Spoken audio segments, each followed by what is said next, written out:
Recording in progress.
Checking for sound. 1, 2, 3, checking for sound.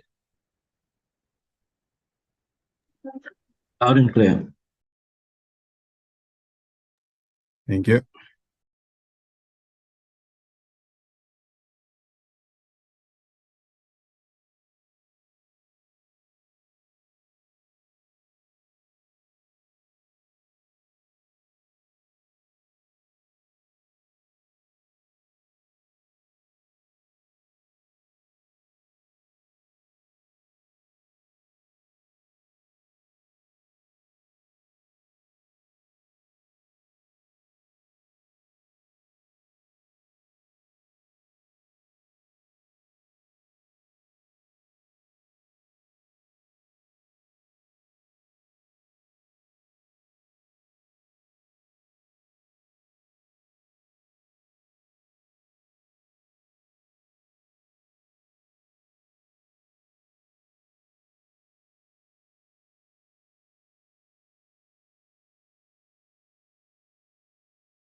Good morning, Alan Tebuho.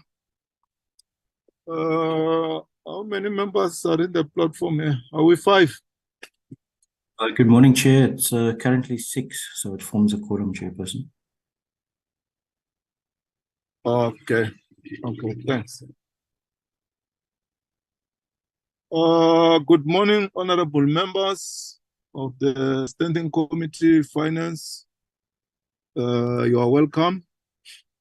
Let me also welcome the Minister, Honorable Kotongwane, who's here in the platform.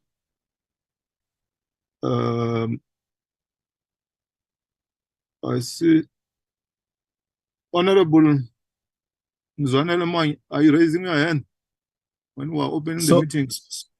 Sorry, Chair. I wanted to wave, so I clicked the wrong icon. Sorry. Okay, good item, sir. Okay, let's also welcome the Minister, Honorable Godongwani, who's here in the platform, and welcome and congratulate the appointment of the DG, Mr. Peterson. You are welcome, and warmly welcome, DG. The entire team from National Treasury and some members from other entities, if they're here in the platform, the support team of SCOF and other divisions in Parliament, Communications, Legal, PBO, and others. You are all welcome, and the media. Today we are receiving the annual report of National Treasury.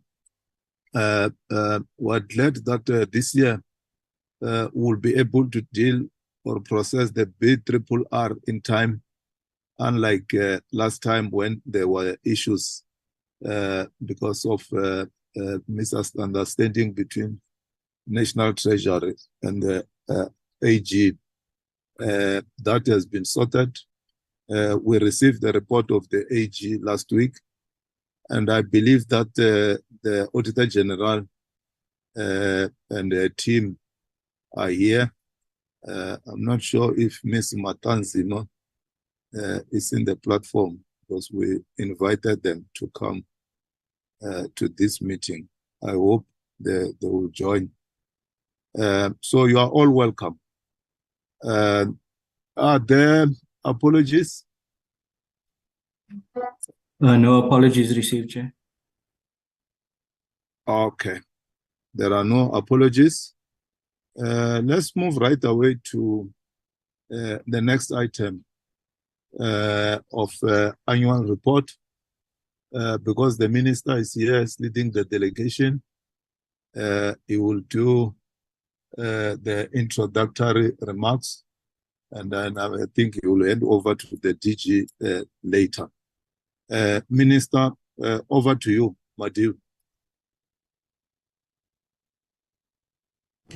Thank you, Honorable Chair.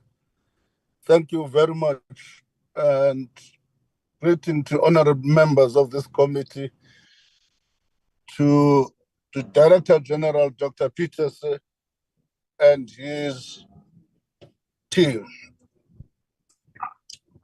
Mine, Chair, as you have said, is purely an introduction of what is happening. We are presenting our annual report against the background of difficult conditions.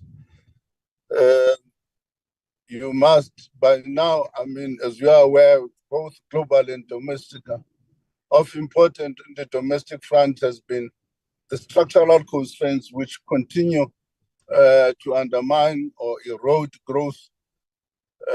Much is being done to attend to those issues. We'll say a lot on that on the 1st of November, which has undermined the growth and also our performance as Treasury.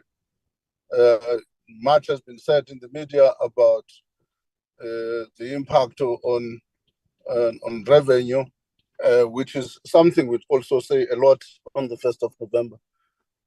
But the emphasis I'm trying to point to you Chairperson, is that we are presenting a report against that background. Dr. Peters and the team will take you through the report.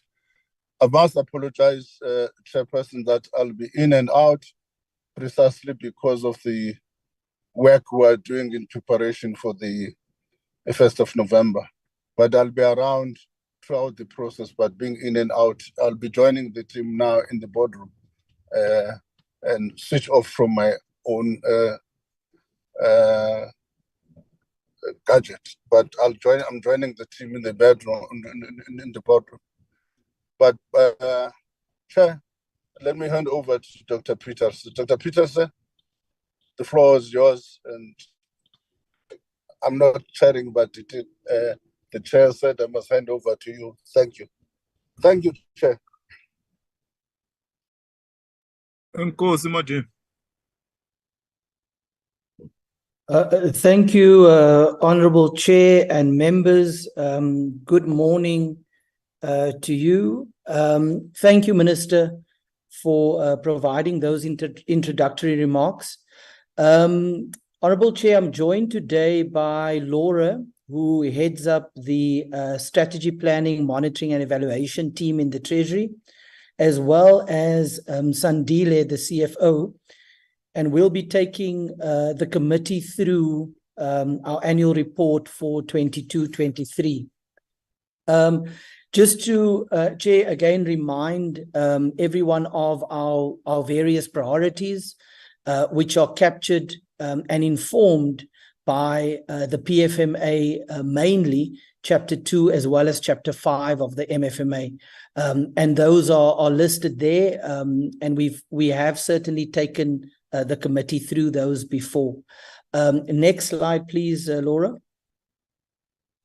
Chair, what I wanted to do from my side is just provide an overview of some of the key highlights contained in the annual report. And these highlights are captured in pages 21 to 47 of the annual report. And then I will hand over to Laura to go through some of the details of the APP, and then also then to Sandile to provide an update on some of the financial information. So again, to emphasize, our work is to support economic growth, safeguard the fiscal framework, ensure that the budget that we deliver continues to be redistributive, and more broadly, ensure the effective management of public finances. Part of this involves strengthening our efforts to stabilize local government through the various interventions that we have there and the teams that we send out to various municipalities. We are continuing our efforts to stabilize state-owned companies, and I'll talk a little bit to the efforts that we've taken in Eskom in particular. And then, of course, one cannot have a sustainable fiscal framework without stable and sustainable levels of public debt.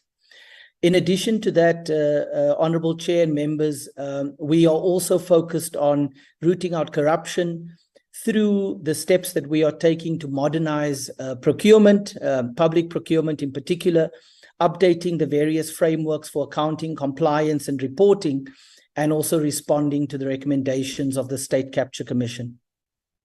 A lot of our work in the previous reporting period was around working with various authorities, in particular in the justice cluster, to strengthen our anti-money laundering regime, to address the remaining deficiencies that are there, to ensure that the majority of the 20 standards that FATF previously indicated that were insufficiently compliant can be upgraded by FATF during the course of the current fiscal year. Recently, the team attended, it was about 3 weeks ago, attended the latest engagement with FATF in Jordan, where they were making the case on our behalf for why the majority of these 20 standards should be upgraded so that we can start moving our way towards dealing with grey listing. We continue to work on the economic reform agenda, Chair, and members, including our joint efforts with through Operation Vulindlela with the presidency. And we highlight various areas of progress that were achieved in energy, freight logistics, and digital communications. The Finance Minister also tabled the Eskom Debt Relief Act to achieve a few things. A, to strengthen Eskom's balance sheet, to deal more effectively with the capital requirements that they need in order to deal with load shedding, and to therefore enable it to restructure as an entity and to undertake the investment and maintenance needed to support the security of supply. We also announced in 22-23 various support measures to provide short-term relief to households from rising fuel prices, with a joint announcement between the Minister of Finance and the Minister of Mineral Resources and Energy to initiate a temporary reduction in the fuel levy. These measures were then included in tax legislation that was passed by Parliament during the period. The infrastructure fund continues to maximize the participation of the private sector in investing alongside government. The fund is now fully operational, and since its inception has helped to package and approve 13 blended finance projects and programs to the value of 48 billion. We continue our reviews on the capacity building system and conditional grants for government, and that work will be announced as soon as it's concluded. We also, through the Neighbourhood Development Partnership Grant, support 6 municipal investment plans. We've approved 31 new catalytic projects and supported various municipalities to finalize project preparation reports. Finally, as I conclude, Chair, we continue to finance the gross borrowing requirement. In the previous financial year, it was 426 billion. Under very difficult circumstances, which the Minister alluded to earlier, and we do that through a mix of different instruments as highlighted there. And then finally, we continue our efforts to strengthen the central supplier database and to simplify it so that the accessibility of doing business with the state can be improved. Chair, with your permission, I will leave it there and then hand over to Laura to take us through the details of the APP, and then finally to Sandile for the financial performance information. Thank you, Chair.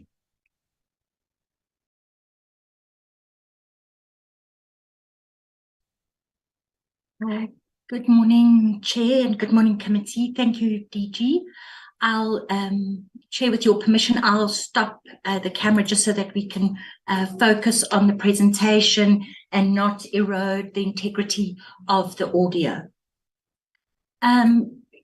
Chair, Committee, National Treasury successfully achieved 80% or above on all of our APP indicators for all 4 quarters. As indicated previously to the committee, National Treasuries does not plan accumulatively across the year. Each of our quarters are monitored discreetly. This enables us, we believe, to better monitor each of the quarter's deliverables.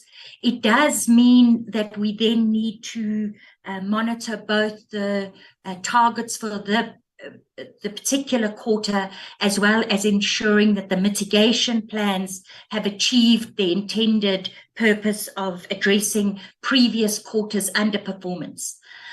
This means that we can better track our performance against our budget, and it does mean that by the end of the year, we need to ensure that all of those mitigation plans have achieved what they were intended. In respect of our annual achievement, we achieved 80.36% of our indicators, with 19.64 not achieved. Of this 19.64, 14.28% was partially achieved and 5.36 was not achieved. Whilst we report annually as a not achieved, we do monitor internally against the partially and not achieved. And this is because we are strengthening our monitoring and reporting system by continuously ensuring that that link between planning to budgeting and performance to expenditure at an organizational, divisional, and chief director level is coupled. 5 of our divisions achieved 100% of their targets, and we must indicate that in respect of those that did not achieve 100%, there was a number of indicators whose underperformance was partly due to the nature of the indicator rather than the underperformance by the division. This is an issue that we've discussed previously with the committee. And as a policy department, we do believe it's important to measure the efficiency of a process. The challenge with that, of course, is that it includes such indicators that we are often reliant on external inputs into our processes, which means that Treasury is not wholly in control of these indicators. When these inputs are delayed, of course, it results in a underperformance, not of the division's making. I will highlight these indicators throughout my presentation. In respect of the audit of our predetermined objectives, the AGSA audited Program 3 and Program 4 and did not identify any material findings on the reported performance information, and therefore we received a clean audit as respect to performance. In terms of our achievement by program, Program 1, as the committee will know, relates to administration. It covers areas that are delivered in the Office of the DG as well as corporate services. We achieved 60% of our indicators and partially achieved 40%. We did make significant headway in respect to strengthening ICT in National Treasury. This is imperative given its criticality in our delivering on a number of our key services. And we achieved above the 90% target we had set in respect of ICT service delivery standards. Importantly for Treasury, we spent significant effort to build organizational business continuity in this area, and it has further progressed with improvements in our disaster recovery readiness performance. Equally importantly, the Gender Mainstreaming Action Plan was successfully implemented, with notable work done by the DG Special Committee on Gender Mainstreaming, which in Treasury serves as our gender focal point. With interventions across the 7 thematic focal areas identified by the committee, and these focal points were identified from the community within Treasury. They include work on values and ethics, policies, working conditions, facilities and security, development of women in Treasury, ensuring inclusivity, as well as campaigns. In respect of our partly achieved in this area, 62% of the plan, 70% of the training and development budget was spent. This underperformance was mainly due to delays in supply chain, course dates being rescheduled, and qualifications that students are undertaking extend beyond the year period, and therefore will be reported as achieved in the next period. It must be noted that significant work has been done in the area of training and development in Treasury, including the development of a management program to ensure that aspiring managers as well as current managers are able to hone their skills. In terms of Program 2, we achieved 100% of our indicators. This includes economic policy and our tax division. We produced 15 research papers, importantly, in this work area.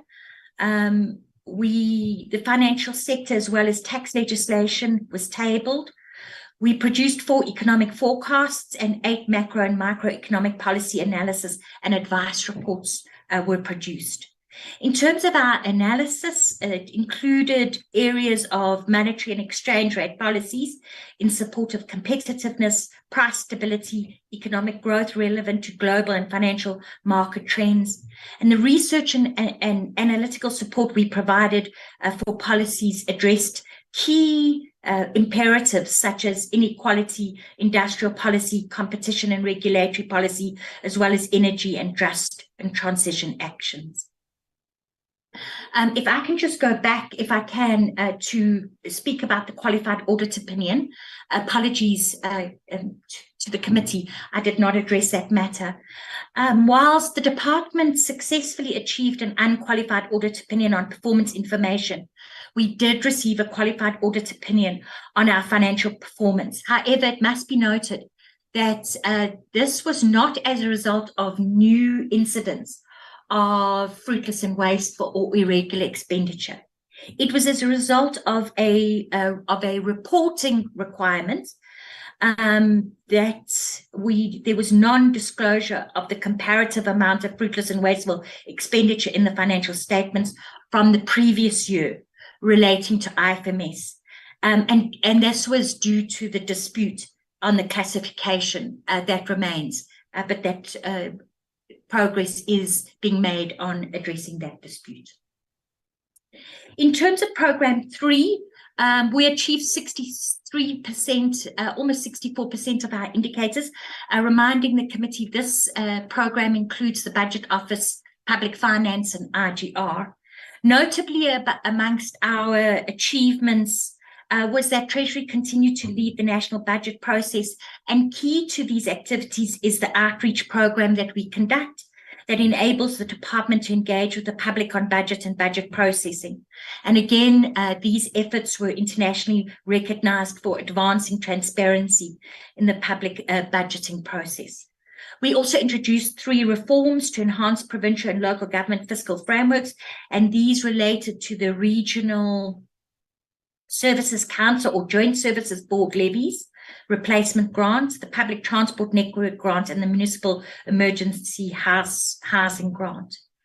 The Neighbourhood Development Partnership grant, again, this financial year proved decisive and impactful in the areas of development in local government by supporting the preparation of 6 municipal investment plans. They approved 31 new catalytic projects significantly above our set target, and they supported municipalities to finalise 5 project preparation reports. Ongoing program and project management support was provided to 37 municipalities, 8 metros, 12 intermediate cities, and 17 rural municipalities. The production of long-term financial strategies was supported for the Buffalo City, Mangaung, and Ekurhuleni metros. And further assistance was provided to metros to strengthen their infrastructure delivery and management systems.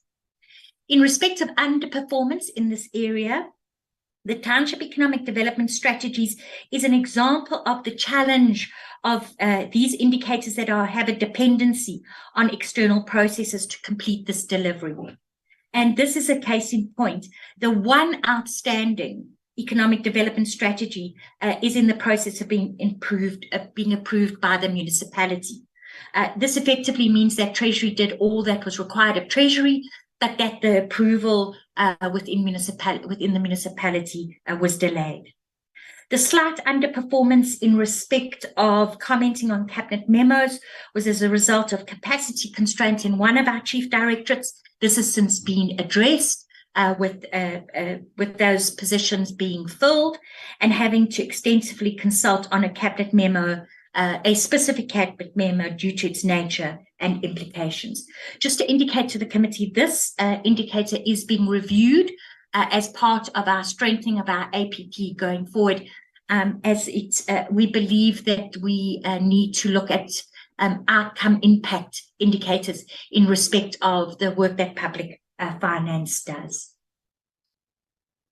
In respect of the Jobs Fund, given that the Jobs Fund is only dispersing funds at this phase of the Jobs Fund in terms of its first life cycle. The indicator only reflects, we only have one indicator reflecting disbursement. However, it is important to note that the Treasury has approved the recapitalisation of the Jobs Fund, and the Jobs Fund will then go into a second life cycle phase. Less funds than intended were dispersed. However, this was not due to underperformance by the Jobs Fund. In fact, across the life cycle of the Jobs Fund, they have consistently overperformed on all of their indicators, including job creation, trainee creation, internship creation, as well as crowding in of funds by the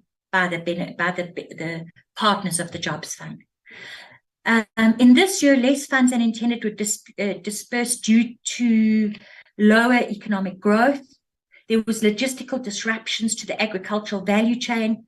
The catastrophic flooding during the latter part of the financial year had a material impact on the regional-based agricultural projects. Also, an important part of the Jobs Fund model is that funds are not dispersed unless the partners in that project are able to deliver on their commitments, and through a robust monitoring mechanisms, the Jobs Fund then does not disperse funds if the requirements are not met.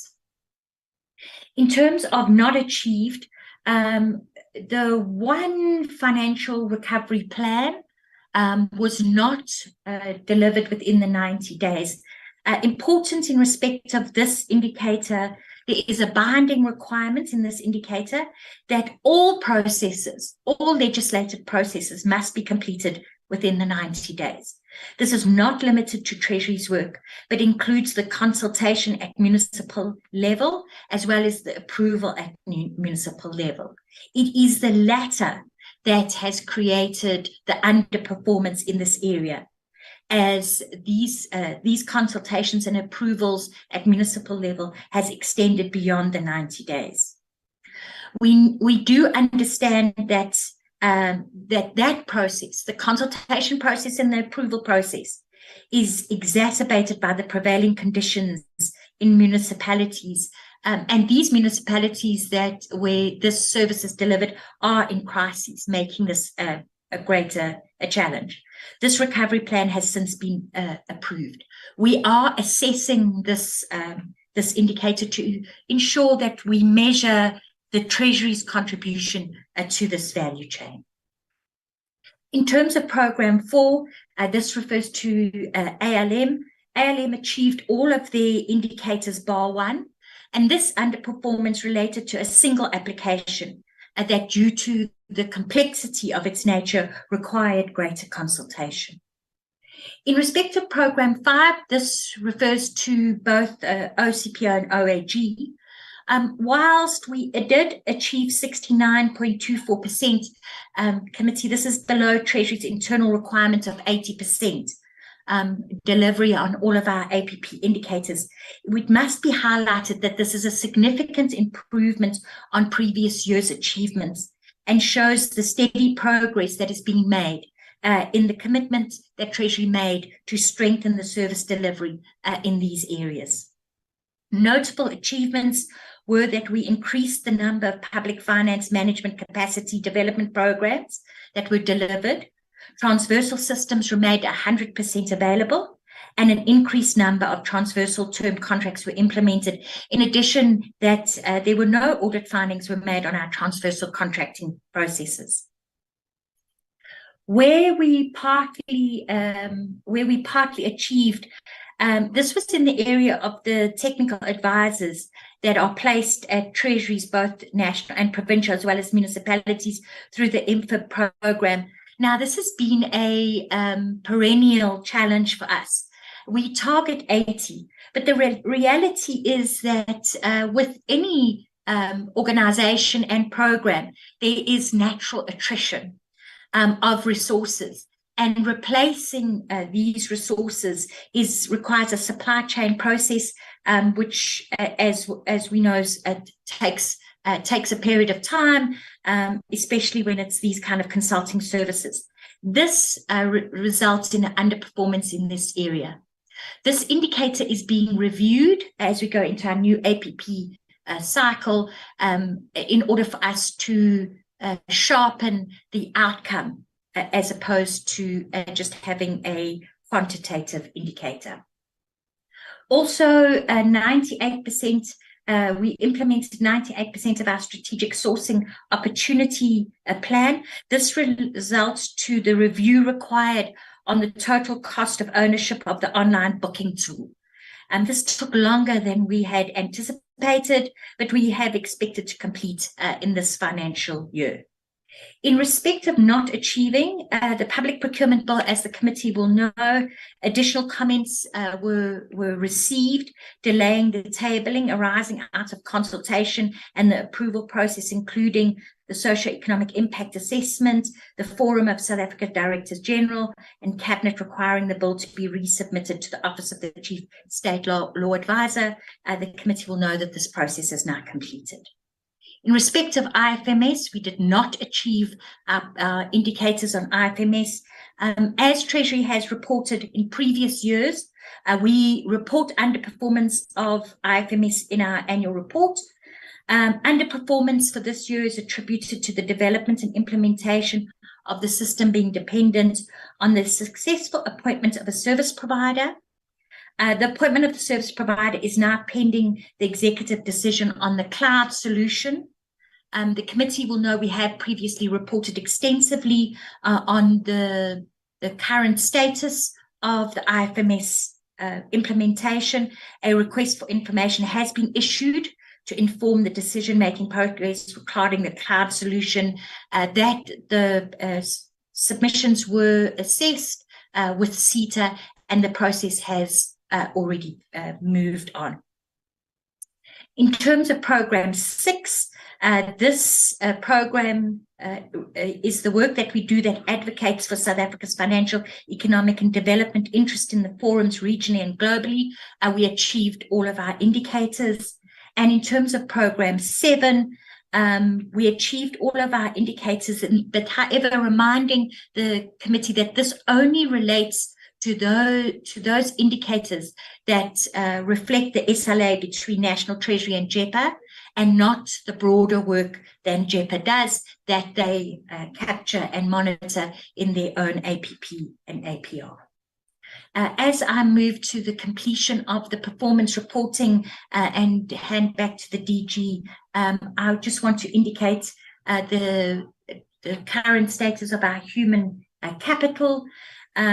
Treasury has a vacancy rate of 16.80%. We continue to wrestle with retention strategies. These are always a challenge in departments such as Treasury, where we are competing for critical skills in the private sector, and particularly the financial sector. This challenge is further exacerbated by the stipulated requirements set for entry and promotion in the public sector, which does not align with the capacitation programs that we have within Treasury. We have introduced policies recently to further assist with our retention strategies, and these include non-financial performance recognition as well as flexible working conditions. Additionally, learning opportunities, exchange opportunities, and mentoring and coaching programs are being strengthened and are continuously being honed. NT is achieving our staff demographic targets, bar persons with disabilities. Whilst there has been an improvement, our work here still needs to be done. A key focus area is the strengthening of NT's training provisioning. It's a critical success factor given the importance of skills and expertise in the work that Treasury does, as well as our retention strategy. This includes offering a management skills training program, which is currently being designed for aspiring managers and existing managers to strengthen management skills and enhance the workplace environment and skills delivery. At this point, I will hand back to the DG for the acting CFO to take us through the financial audit of National Treasury. Thank you, DG. Thank you, Laura. Chair, with your permission, I'll now hand over to the CFO to take us through the financial performance information. Thank you. Morning, Chair, members of the Standing Committee on Finance, the DG of National Treasury, Dr. Peterson, the DDG, and the NT team. I will just be taking you through on the financial performance of the National Treasury. The slide that you see here is the audited financial performance as at 31st March 2023. This slide actually provides an overview that the department was allocated 38.8 billion, which was spent as 97%.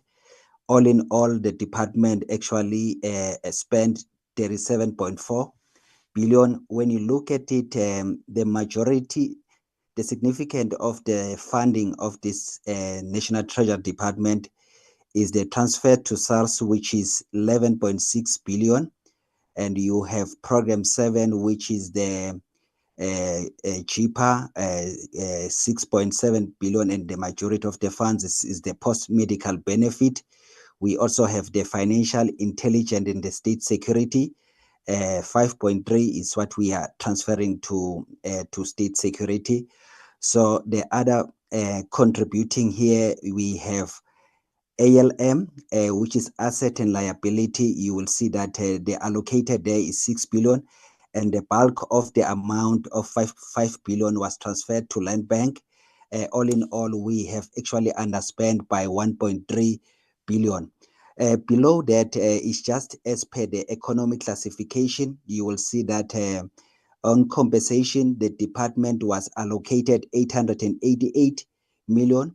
We managed to spend 850 million. The underspending is 37.9 million, which is 96% of the allocated. On goods and services, we are allocated. This is where the department have a control. We have a control on goods and services. We have allocated 1.7 billion. We have managed to spend 1.3 billion. The underspending will be reported in the next slide of 389 million. So if we go to the next slide, this is where we are actually showing that the department was projected to spend 38.8 billion as 31st March, but the actual expenditure amount to 37.4 million. So we underspent by 3.4 million. So this graph just indicate the projected, the actual expenditure, and the variance. Compensation as reported, underspend. Goods and services, we underspend. Transfer and subsidy, we also underspend. Payment of financial asset, we also underspent by 787.3 million. In total, we have actually underspent by 1.3 billion. If you go to the next slide. The next slide, Chair and the members of the committee just provide the significant underspending. On compensation, we actually underspent by 3.7 million, and mainly due to filling critical position. We know that the department is still filling critical position, which are still ongoing. Under goods and services, we have actually underspent 389 million. And the main contributor to this underspending, one is the IFMS. We have underspent by 120 million. And the main reason is the delay in the finalization of the renewal of the annual licenses for the support and maintenance. We also underspend on consultants under the OCPO, Office of the Chief Procurement, Municipality Revenue Management Improvement Plan, which is under Program 3. We also underspend on job funds. And we also underspend, Chair, on the travel and subsistence. The department have actually reduced the number of travel of employees. We are using the virtual meeting, and people are not traveling. They are attending meeting just to reduce the cost on traveling.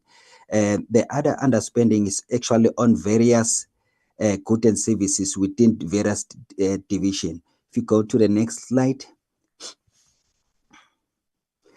Under transfer and subsidy, we also underspent by 119.9 million, and these funds were actually declared back to fiscal. And the main contributor here is actually Program 7. All of these are coming from Program 7. The post-medical benefit come from Program 7, and the main reason is that due to the increase in mortality rate of the pre-1992 members, resulting in the decline in membership. So we also underspend on the SA citizen forces, resulting to the death of members and the beneficial suspicion of life certificate and the review cases.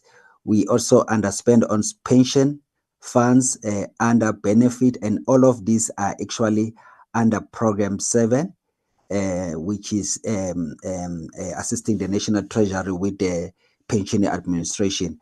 So we also underspend a chair under the payment of capital asset. The main reason of underspending of 12.1 is mainly relating to the budget provision for the replacement of obsolete asset, including the audio visual and the system services for transversal system, which could not be procured in the current financial year. So the other main contributor is the payment for financial asset. This 789 million was allocated for the land bank. As a result, that the lenders of the land bank demanded their funds, so the minister has to use Section 70 of the PFMA to pay the 700 from the direct charge. That's why these funds that were allocated could not be transferred, but the 700 and actually 800 million was paid through the direct charge. That's why we are underspending under Program 8. If we go to the next slide. I think the financial performance of the department, Chair, based on what is being allocated as National Treasury, we have actually spent 97%, which is actually an achievement. The only funds that will be declared back to fiscal is actually 1.3 billion. Chair, thank you so much. I will hand over to the DG of National Treasury, Dr. Peterson. Thank you. Thank you, Sandile.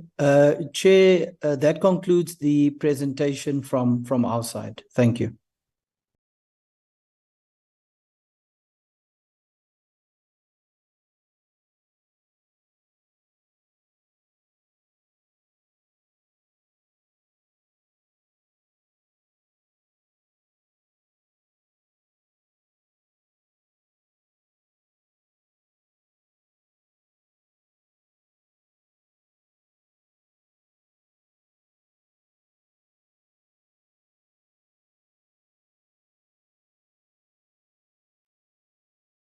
Chair, we have concluded on our side.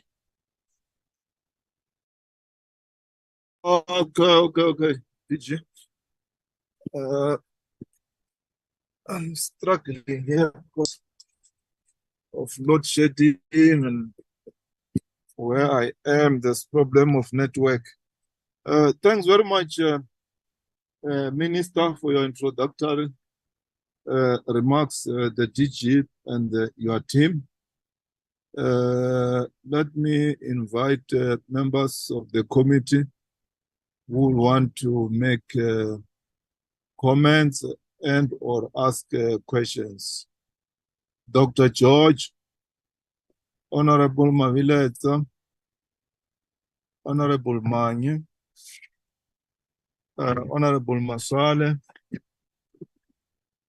Yeah, for now, those Nkosi Skosana. Dr. George, over to you. Thank you, Chair, and thanks very much to the Treasury for their presentation. The Minister did make some introductory remarks regarding the general state of our economy. I'm not going to ask questions on that or go into that because we're having the medium-term budget policy statement very soon, and then I'm sure there will be lots of opportunity to go into the detail of where we are in terms of our economy. We obviously have a number of very big problems that require very substantial solutions. But as I say, I'm sure we'll go into that when we get to the medium-term budget policy statement. Then on the questions that I have for the presentation, when we look at the grey listing, now my understanding is that it was the financial regulations that there was actually progress on. So most of the concerns that FATF had regarding the financial regulations were attended to, and that it was the judicial part that was problematic. So it was really related to, for example, the FIC identifying and surveilling financial criminals, then the prosecution arm then taking over in the judiciary and then holding these financial criminals to account. So and that's my understanding of where the real rub was.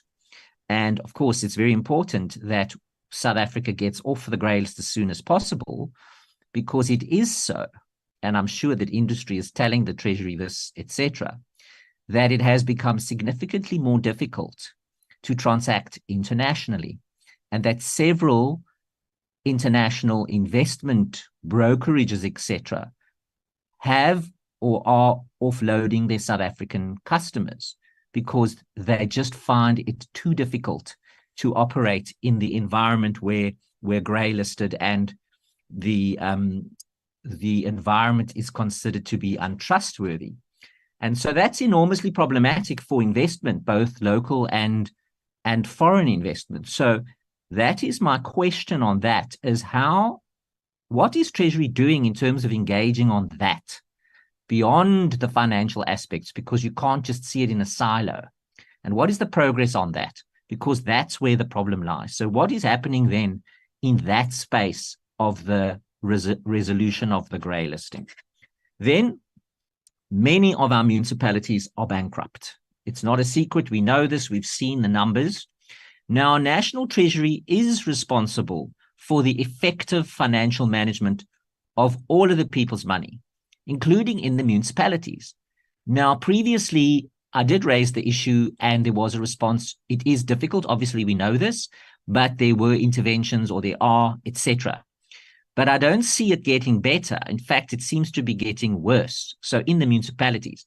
So my question is, how can, unless I'm missing something, how can a Treasury be rated highly in terms of financial management of the people's money when the municipalities are so hopelessly bankrupt and haven't been effectively managed financially?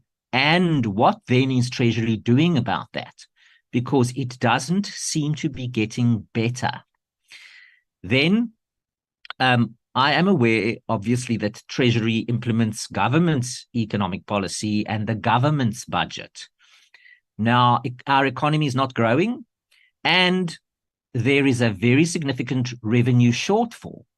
So when the budget was put on the table in February, it was projected that our growth would be around 0.9. We got to about 0.6, which is significantly less, which means that revenue is not going to be the number that we projected or was projected on the budget in February, which creates a gap.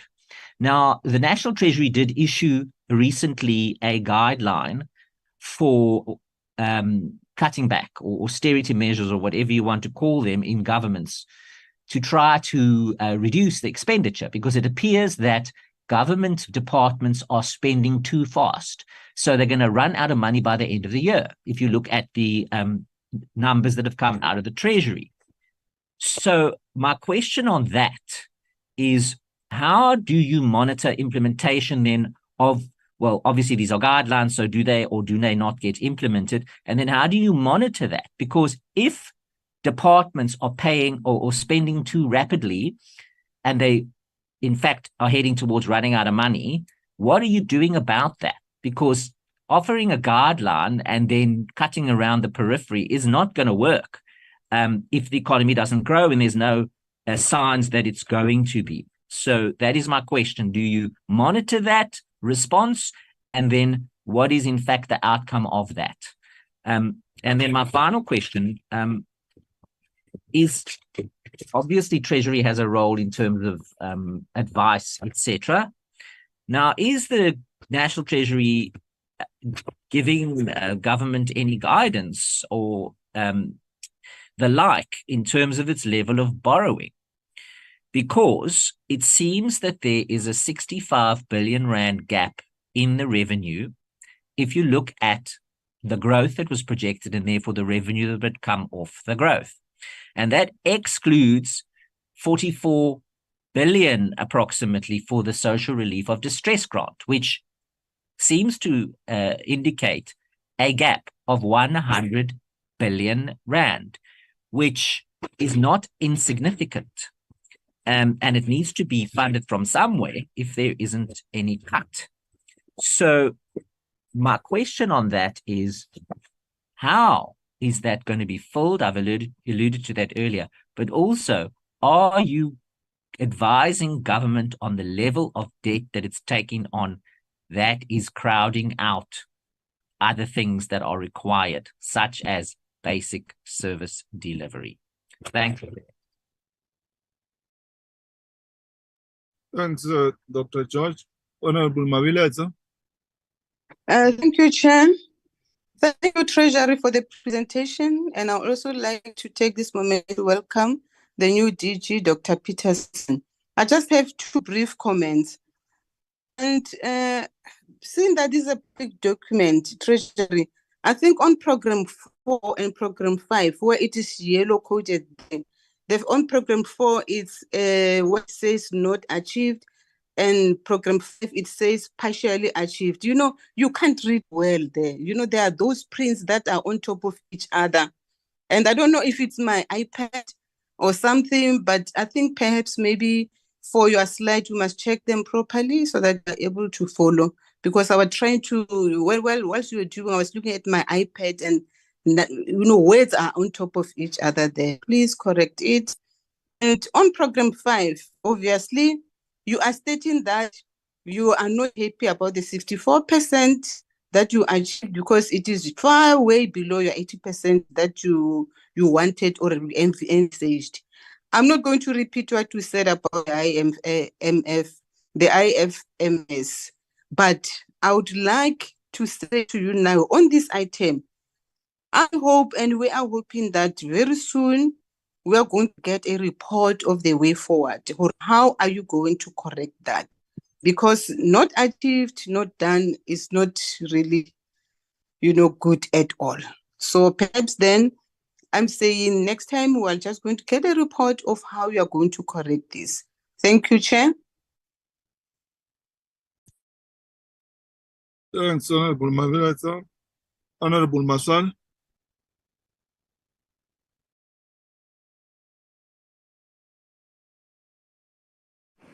Thank you, Chair. I thought it was Honorable Manyi before me. Pardon me, Chair, my network is very unstable. Greetings to the Minister and welcome the new DG.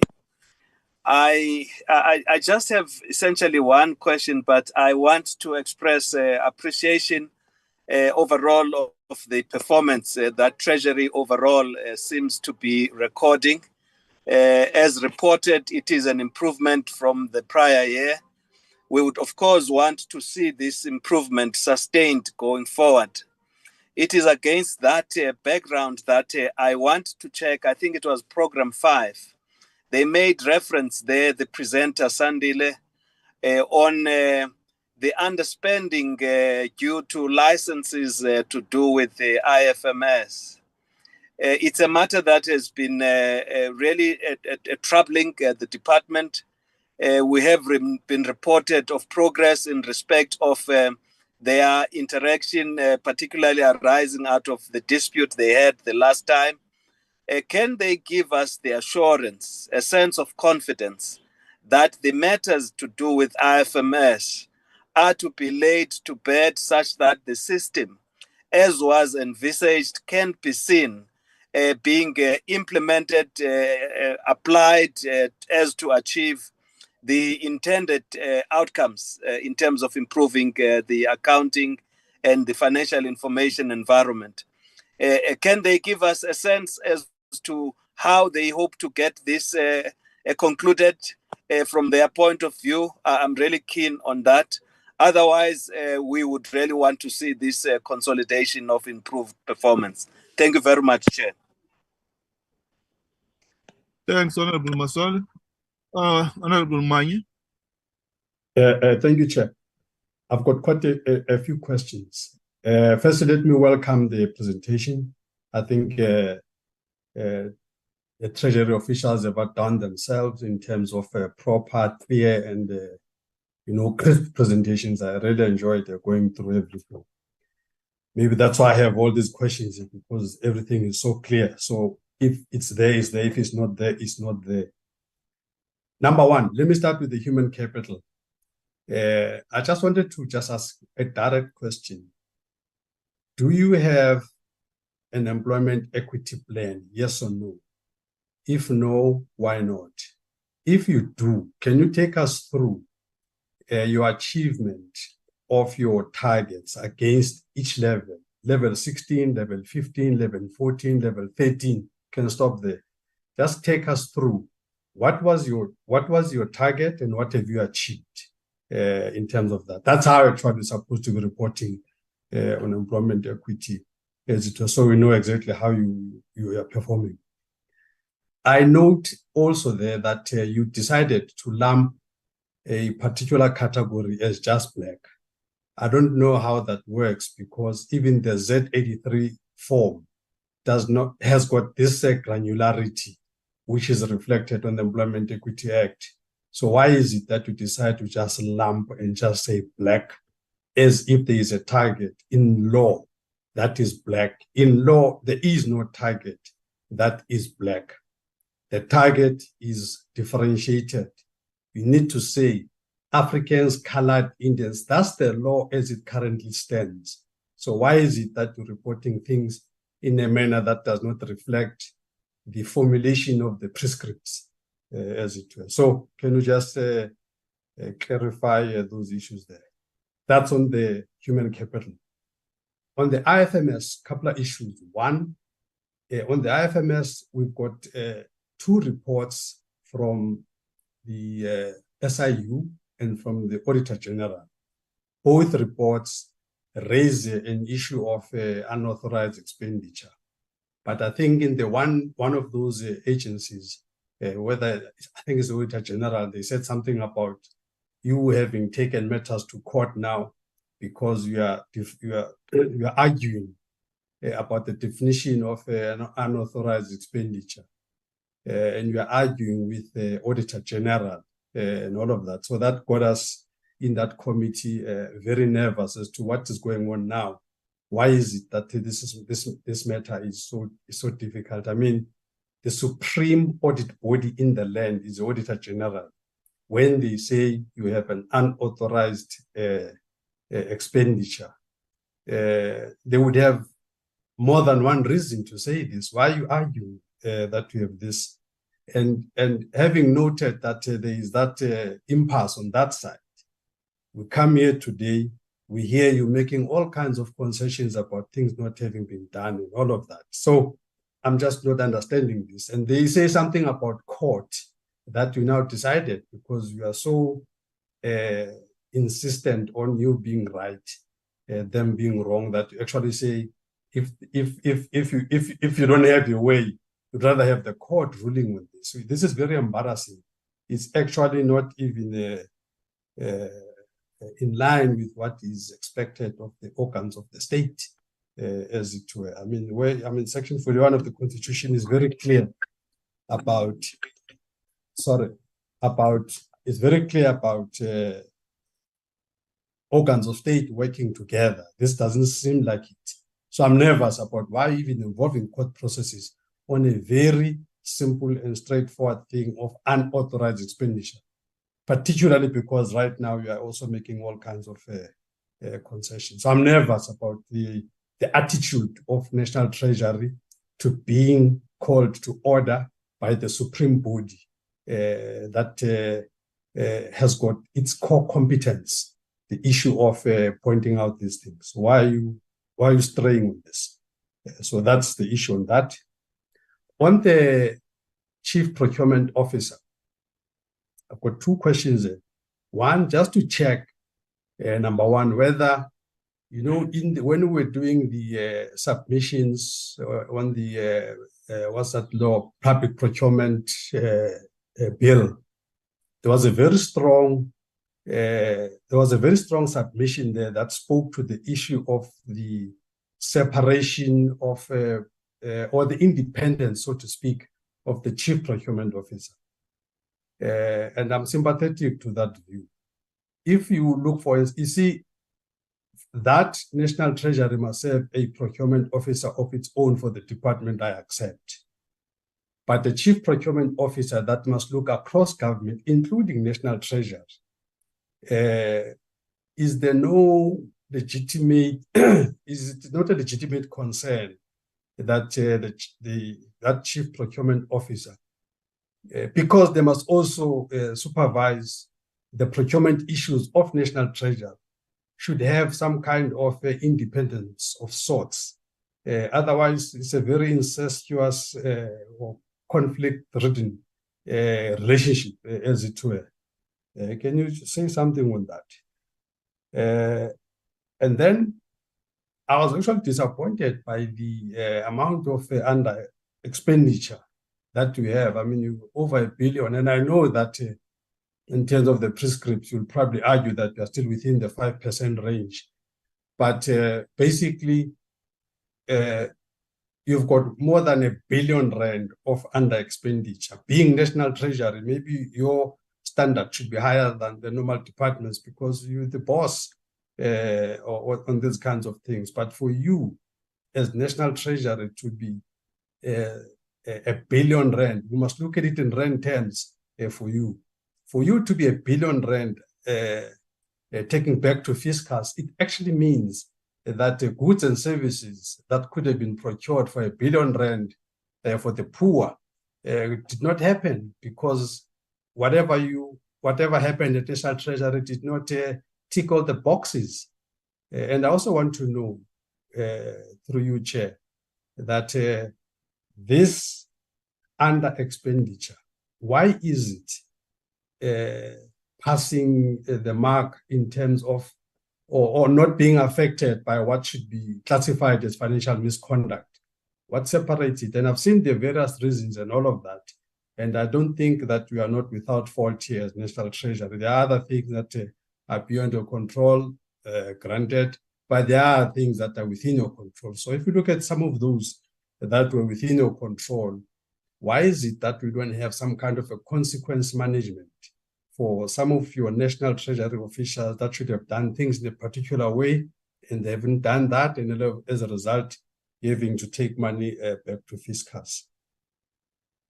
And then on the issue of the grey listing, the report there by ACTA mentioned a whole range of things, but key is the issue of money laundering. I'm interested to know whether did you dig deep in that ACTA report and check exactly what's happening with that money laundering issue? Why is it that we have a thing like this in this country? Is National Treasury not in control of the situation? In the ACTA report, there's money laundering as one of the things that I mentioned. Do we have details of this money laundering issue? Can you take us into confidence and tell us that you know exactly where that comes from? Because I think ACTA cannot just go on media reports. They will have concrete information before they make this kind of a ruling. Do you have the details on this money laundering that is in ACTA? And then lastly, Chair, the Auditor General has mentioned a very staggering number of municipalities that are dysfunctional, and the number is 66. Now, to have 66 dysfunctional municipalities is a serious indictment in terms of overseeing of governance by the executive. I want to know what do you attribute to this? Did you look at these 66 dysfunctional municipalities? I'm interested to know what exactly are the key issues there. that caused this 66 money? Is there any common thread? I know that you can't go to every one by one. Is there any common theme that is there that you say this actually is a common theme, or it's not, or is it a variety of things? Just take us into confidence to say, what should we make of this? To have 66 dysfunctional municipalities, I think National Treasury must has a duty to put us to rest, to say you've got the situation under control, you've diagnosed the problem, and all of that. So can you just allay our fears that we're a mess in this country? 66 is too much a number for municipalities to be dysfunctional. Thank you, Chair. Thank you, Honorable Mani. Honorable Kosana, are you still there? Before I go to Honorable Abraham. Yes, I'm here, Chair. Ukuphi Yeah. uhlele khoneni esiyabuza. Yeah, you're asking if I network, Chairperson, but I'm here. Yeah, no, Okay. thank you. What you Yeah, yeah, no, thank you very much, Chair, and greetings to the Honorable Minister, the Honorable members present, the Treasury team as led by the new DG, and a special welcome to the new DG. We will give him the necessary support. Yeah, Chair, we welcome the presentation by the National Treasury.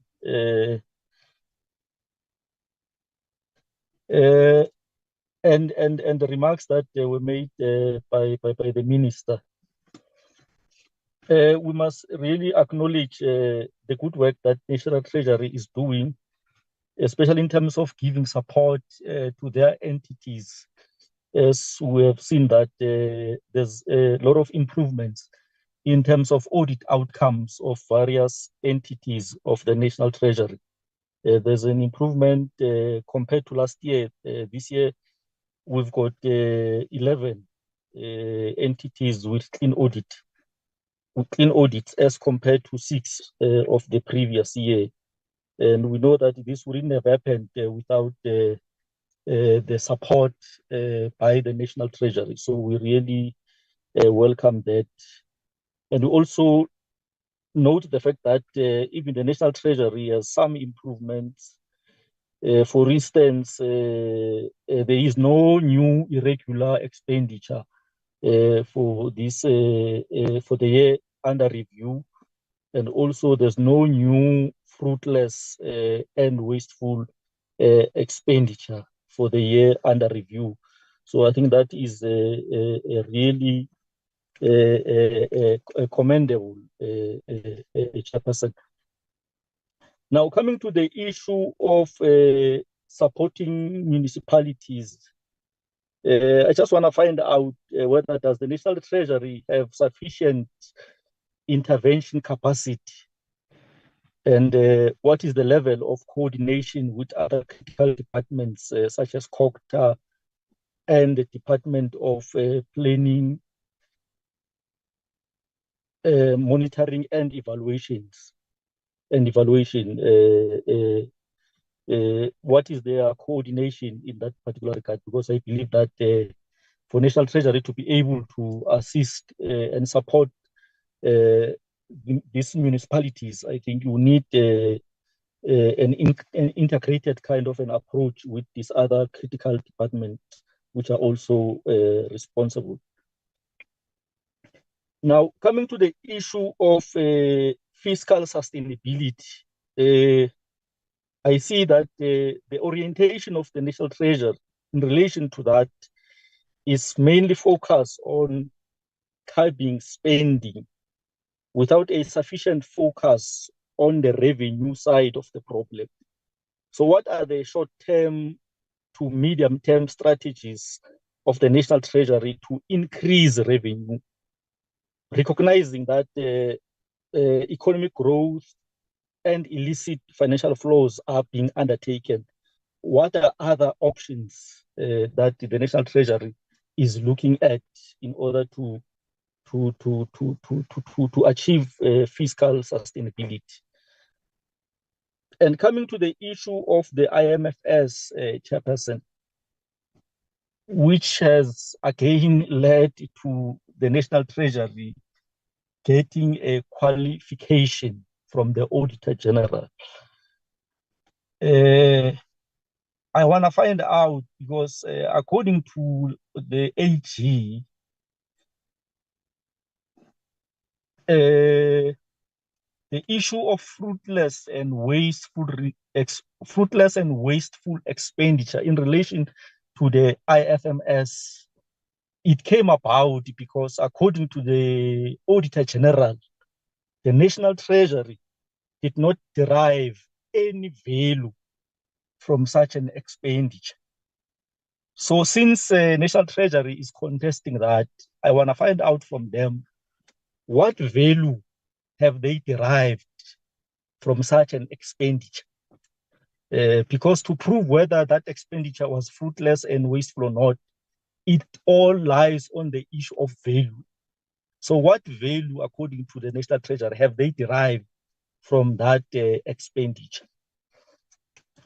Secondly, in relation to the issue of the legal challenge that they are taking against the Auditor General in relation to this issue of classification of that expenditure of IFMS as fruitless and wasteful expenditure.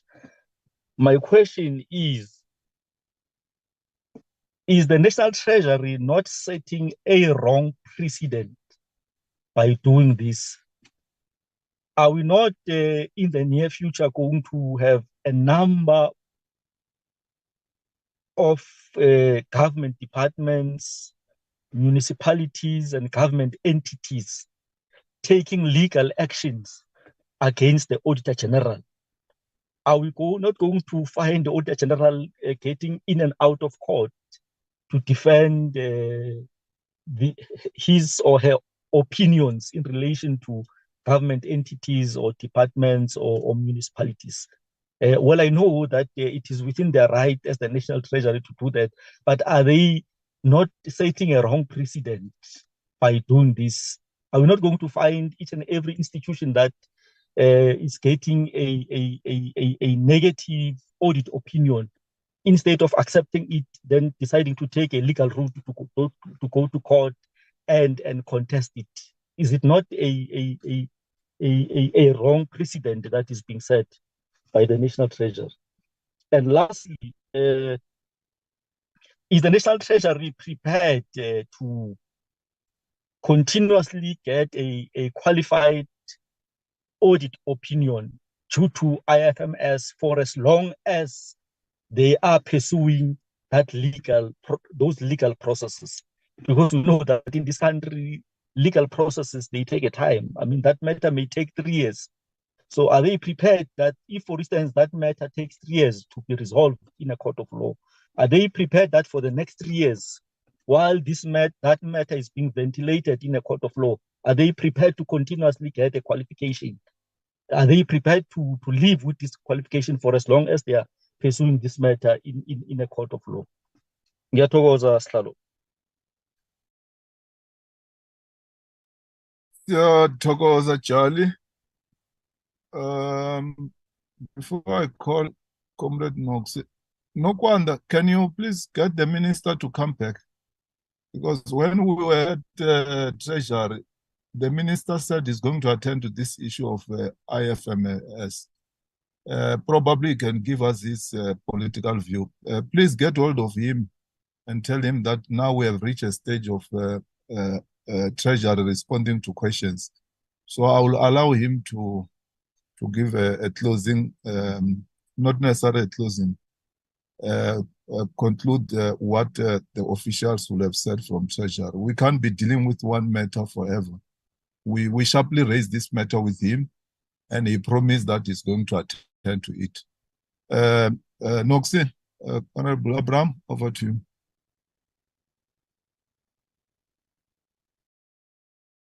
Thank you.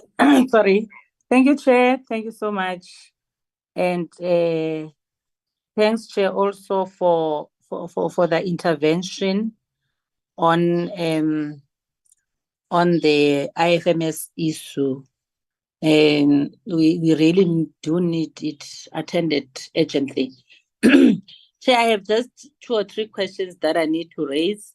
The first one is on the issue of underspending on travel and subsistence allowance. For me, the reasons that are presented talk to a lack of planning, because if you knew that we were going to be virtual, unfortunately, this past year we did not have COVID, and so the plans should have been according to a situation where we were going to be physical, and if we were going to be virtual, then we would have planned that. So my question is, why then do we seem like we don't have a plan as National Treasury based on that? We really want to commend Treasury on the intervention with municipalities, and I think the impact is felt in some of the municipalities, or most of the municipalities where Treasury is. And I know that Honorable Skosana has asked the question on capacity. My question would be a bit different, to just check as to what the Treasury has seen to be the consequence of their intervention in these municipalities, and whether in terms of in terms of what then becomes the legacy of what Treasury has done. Are the municipalities then able to sustain what they have lent or from Treasury? And the other question on the same matter is the question of attitude sometimes, whether there aren't any kind of challenges that Treasury meets in those municipalities.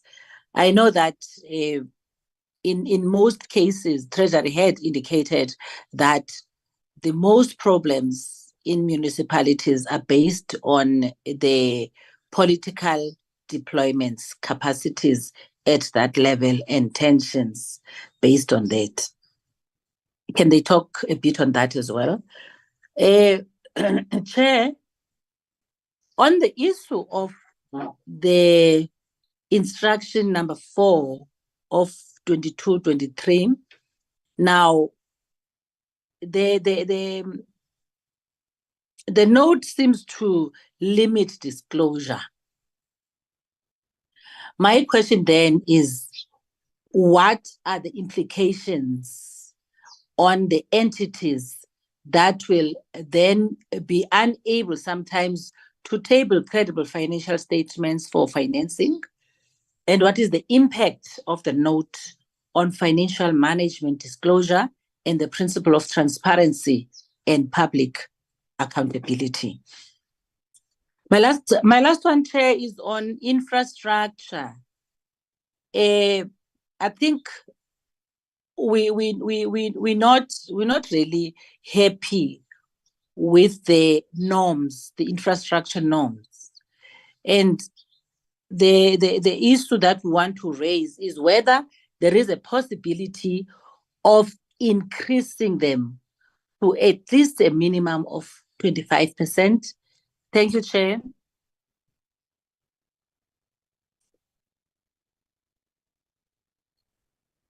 Thanks, Honorable Abram.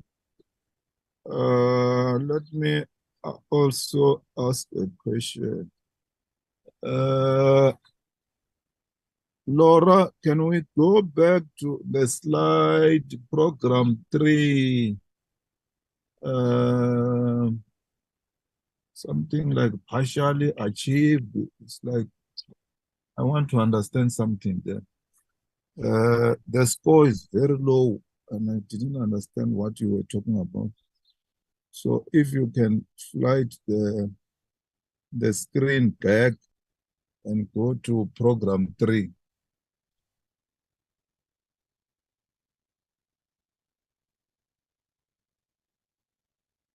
Recording stopped.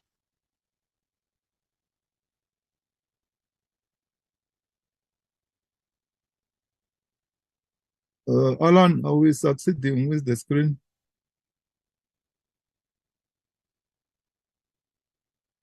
Yes, Chair, I've made Laura's co-host, unless I flight it from my end. Okay.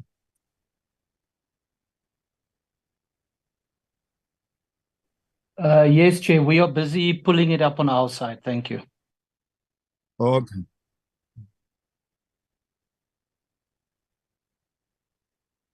Recording in progress.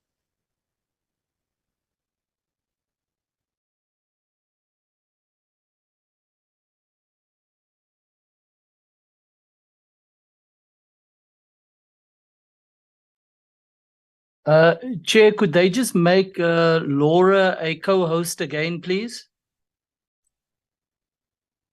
Alan, She is, Chair. she's the host.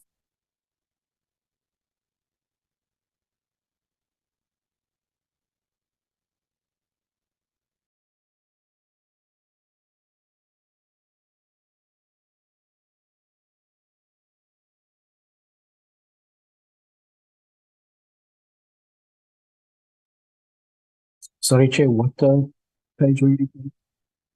I can't remember the slide number, but it's the program is program 3, where it says they have partially achieved with 27.27, something like that. I wanted to understand the narrative as to what's the issue there.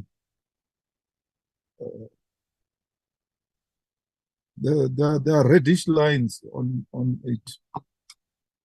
Yeah, somewhere. Yeah, there we are.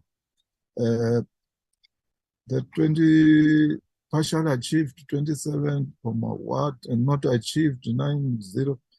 Can you speak to this slide when you respond to the questions that have been asked by honorable members? That 27.7 is below average. What is the problem?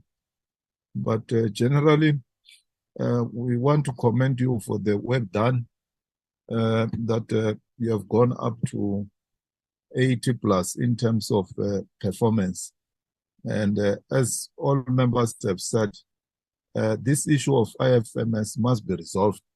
Hence, I've requested Nokwanda to get the minister to come and close this matter so that we're able to move forward and deal with other issues and find a way of this matter getting resolved. So respond to the questions asked by other members, and then towards the end, speak to this slide.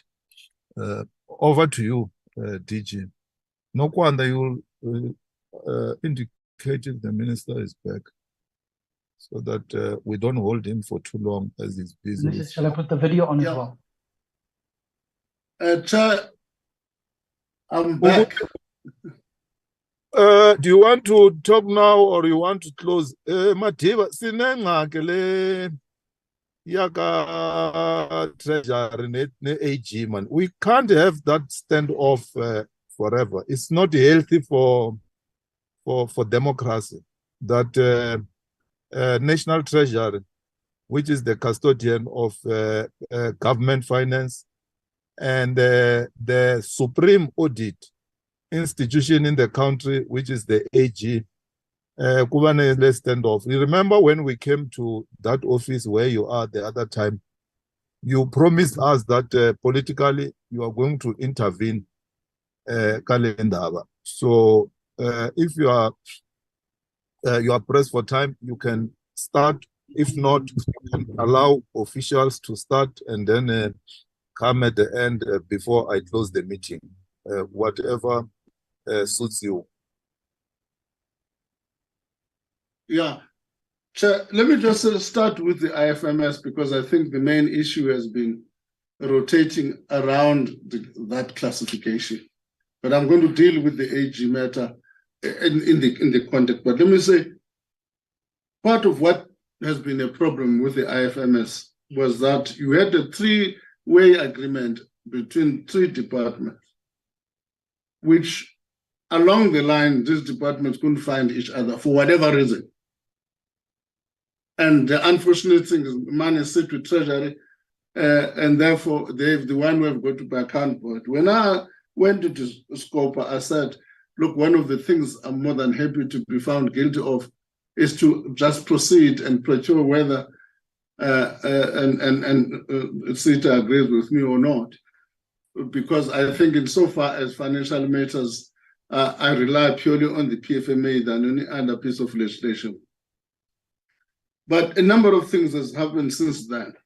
You're aware that the SIU has some findings on the IFMS. In the light of that, two things are happening. The first one is that the departments, insofar as it affects individuals and the departments, so far as they think that incorrect interpretation of the act, they probably take that on the view. But it is my considered opinion that it's high time that we, again, I'm subject to a discussion with the team.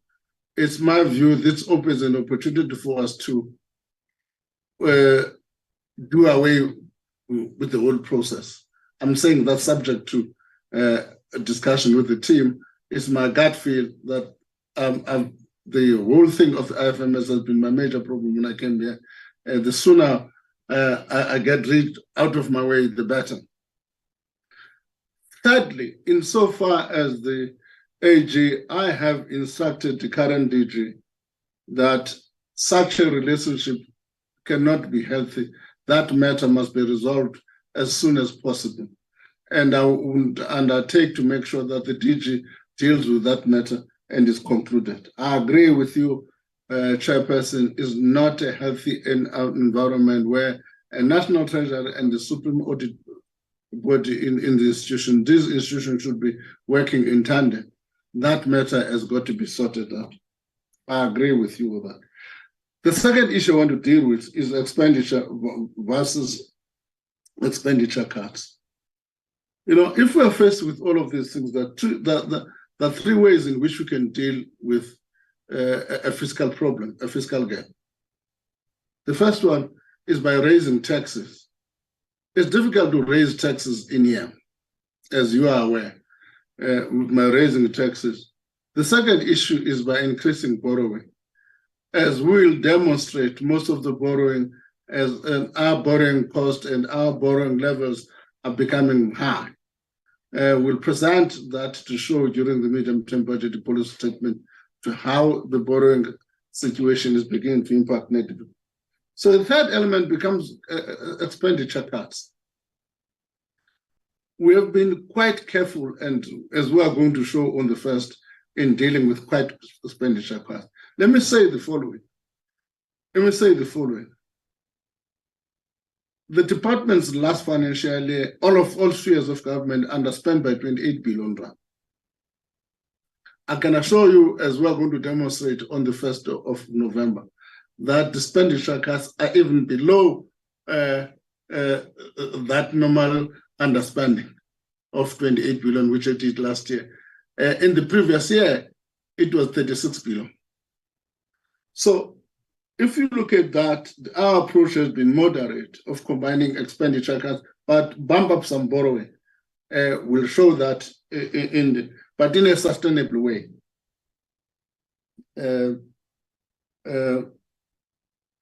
The third thing I want to deal with is municipalities.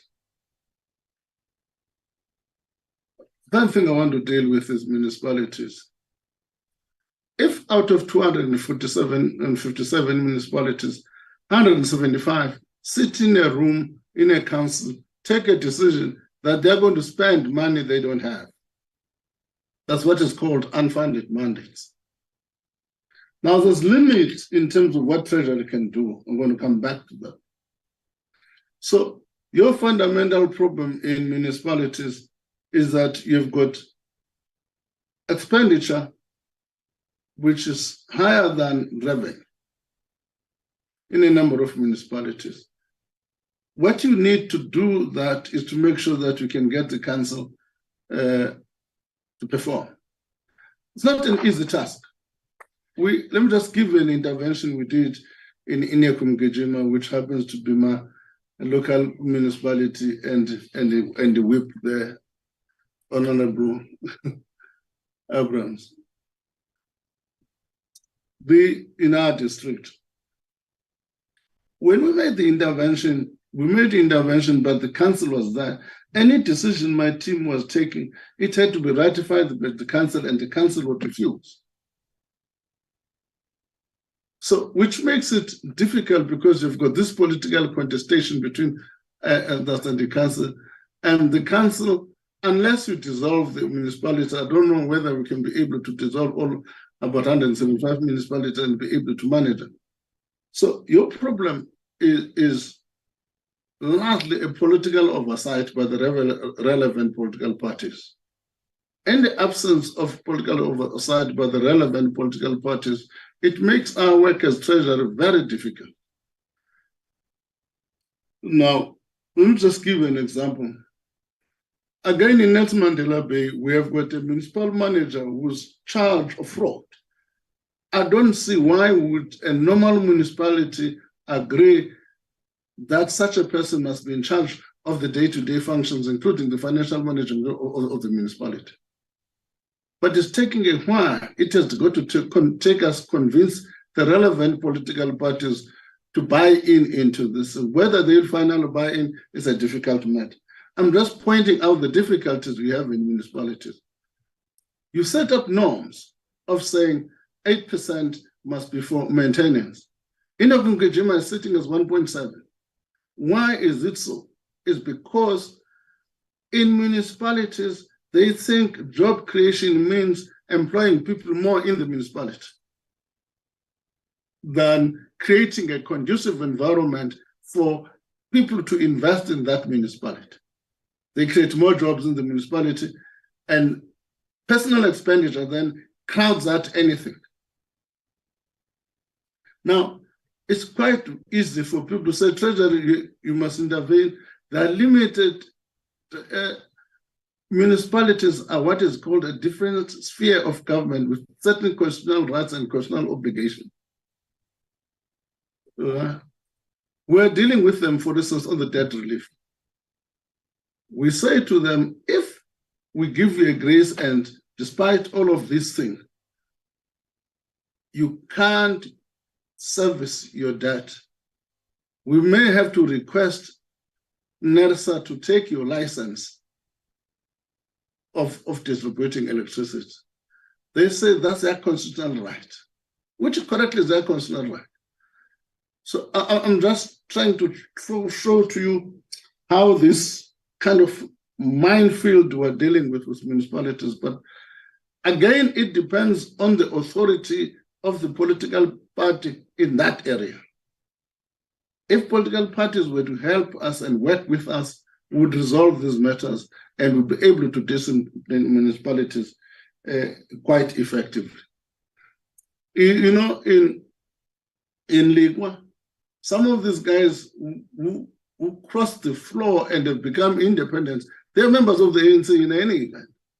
When I go there now, they're independent. They were messing this thing as part of the people were messing.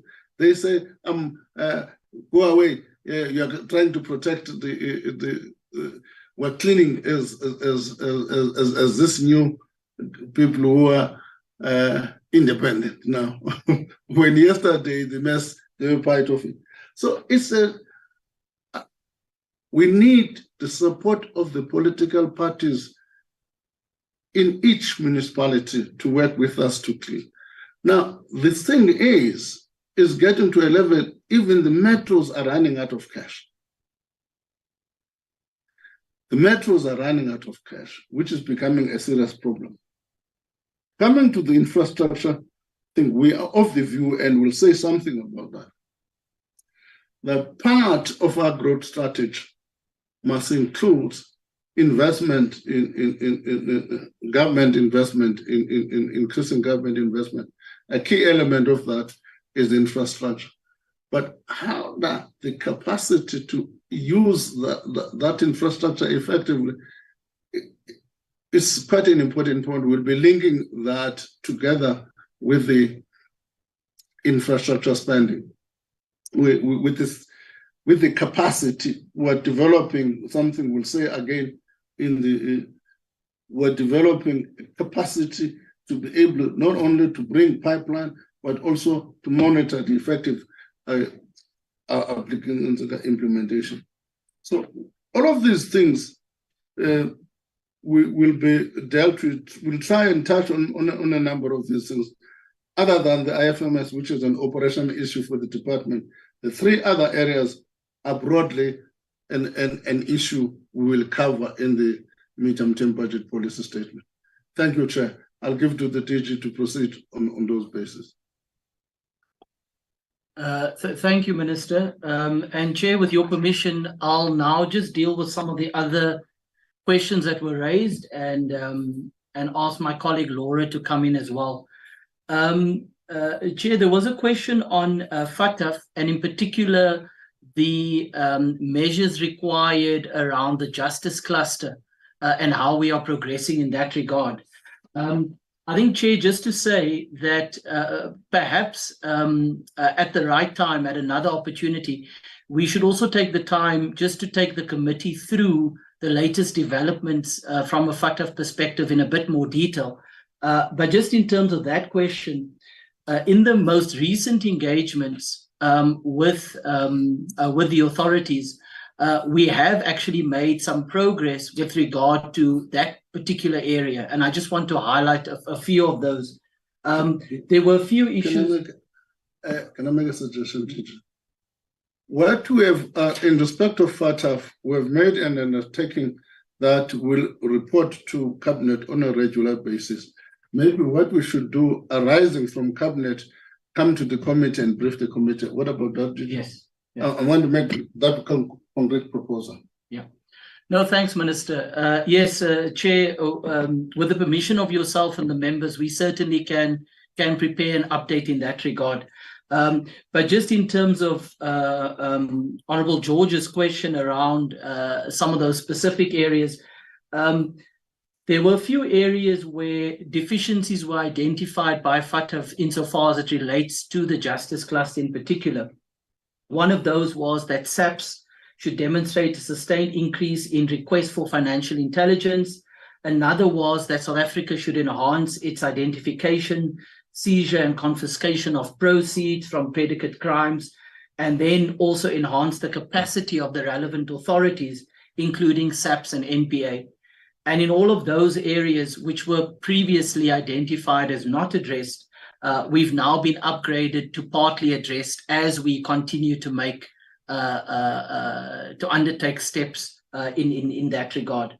But I do think, as per the Minister's suggestion, perhaps what we need is a more detailed proposal so that we can engage with where we are from a FATF perspective, in particular because, as we've said before, although there has not been a significant impact on the sovereign from a cost of borrowing perspective as a result of FATF, it is very clear that from a compliance and regulatory perspective, to the Honourable Member's point, it is having an impact. Chair, the Minister dealt with the local government issues, so I won't go into detail there. There was a question around the cost containment guidelines and what Treasury's efforts are in this regard. As we indicated, when we finalized those guidelines, Chair, the intention was to help us deal during the fiscal year with the very large revenue shortfall that we saw was developing. However, given the nature of these guidelines, it is still within the purview of the relevant accounting officer and accounting authority to execute the measures that are being advised upon. And it's because of that on the 1st of November, the MTBPS will then be outlining both the implications of the guidelines for the current fiscal year, but also the broader measures that will have to be taken through the adjustments to departmental budgets in order to deal with a very large revenue shortfall.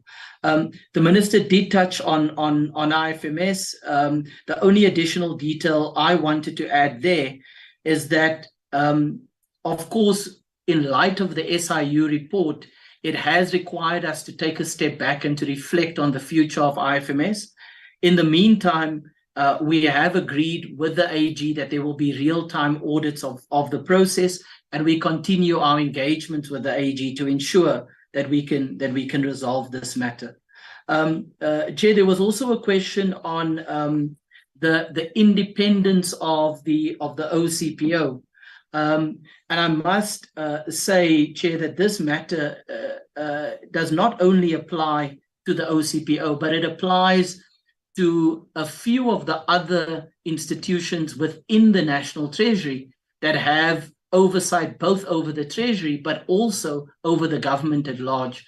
And that would apply, for example, to the Accountant General, to the Chief Procurement Officer, and even to our Public Finance Division that has to engage both in an oversight function over government, but also in an oversight function over the National Treasury. And we've created various mechanisms internally through the various committees and systems that we've implemented, and the ways in which the memos that support and advise the Minister are constructed to ensure that the independence of the oversight responsibility of those institutions within the National Treasury is not compromised. Chair, I believe those were the few outstanding issues. Of course, as the Minister said, it's very difficult for us to get into the detail of some of the budget questions.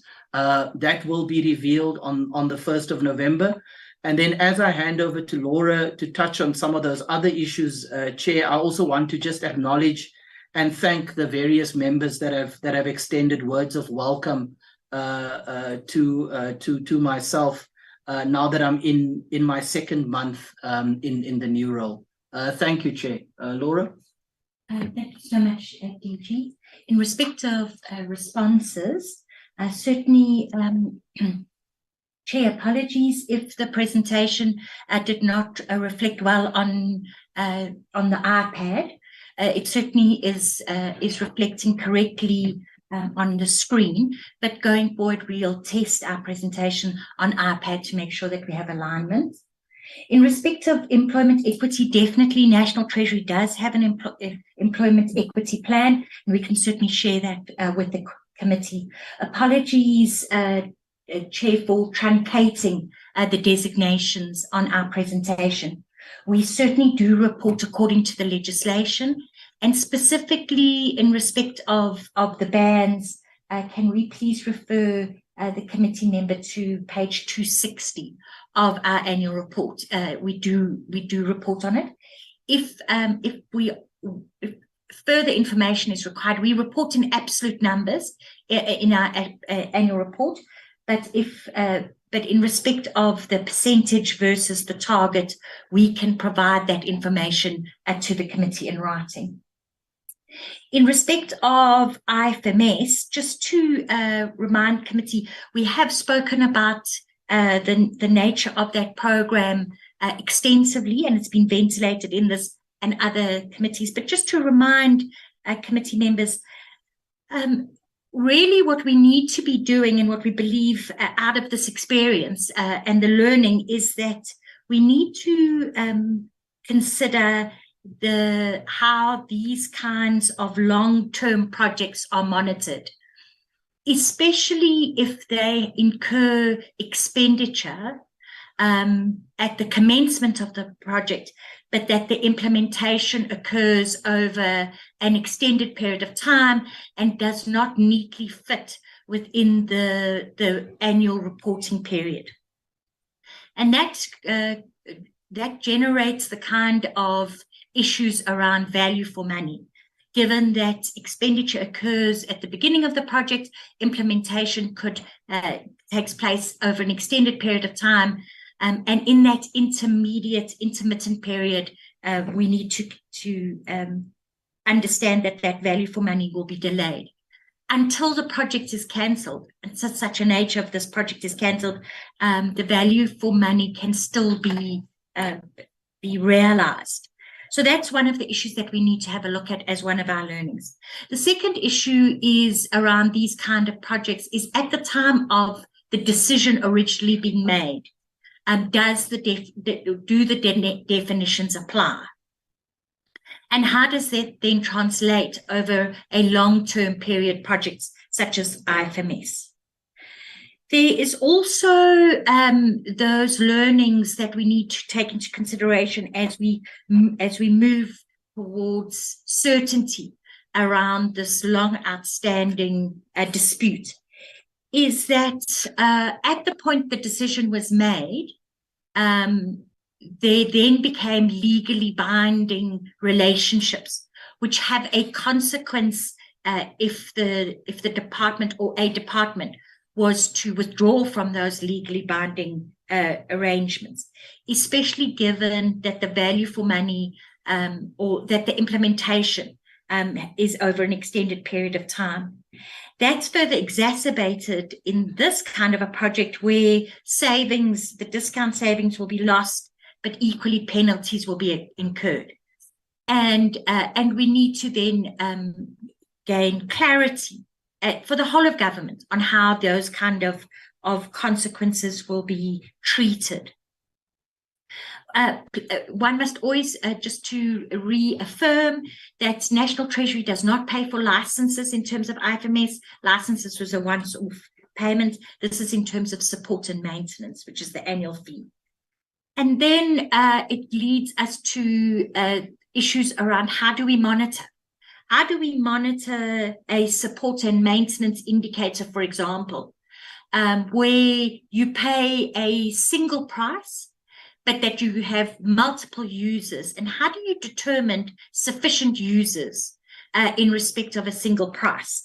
So is it an absolute, which is how Treasury views it, which is a used, not used, or is it a percentage when in fact the payment is a single payment and not calculated against the number of users?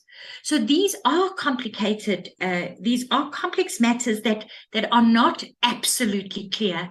We do require clarity, and it will be of value as we strengthen our monitoring systems going forward, how we deal with these kind of long-term contracts.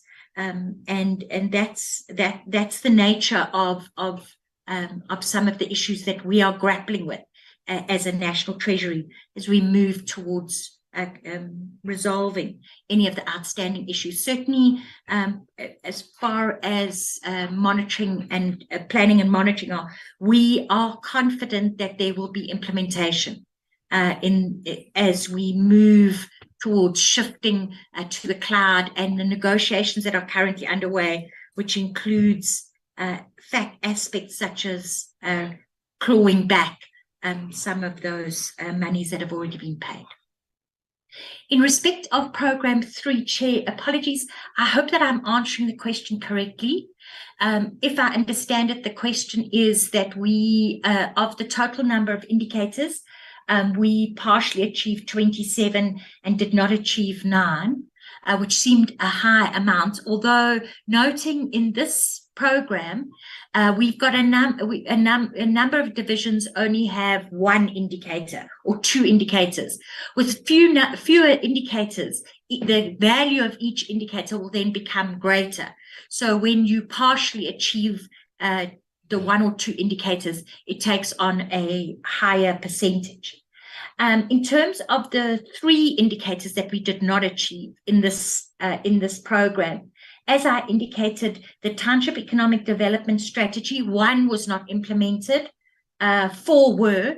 And the reason that the 1 was not implemented is because the delay was that it needs to be approved in the municipality. And that has been the delay, not the development. That work was done.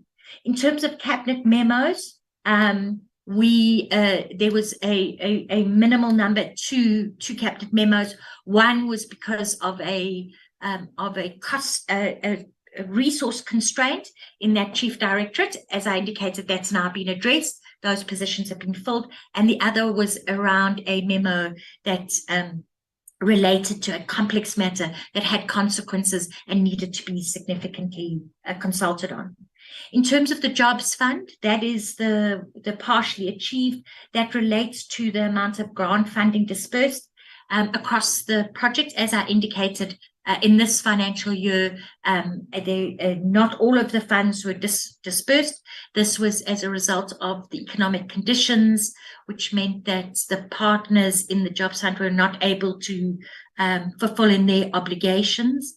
And if partners cannot fulfill in their obligations, for example, by contributing their allocated amount of co-funding, funds will not be distributed. Also, a large amount of this funds related to agricultural programs, and as we know, the agricultural sector was significantly affected by economic conditions, value chain challenges in the agricultural sector, and the flooding.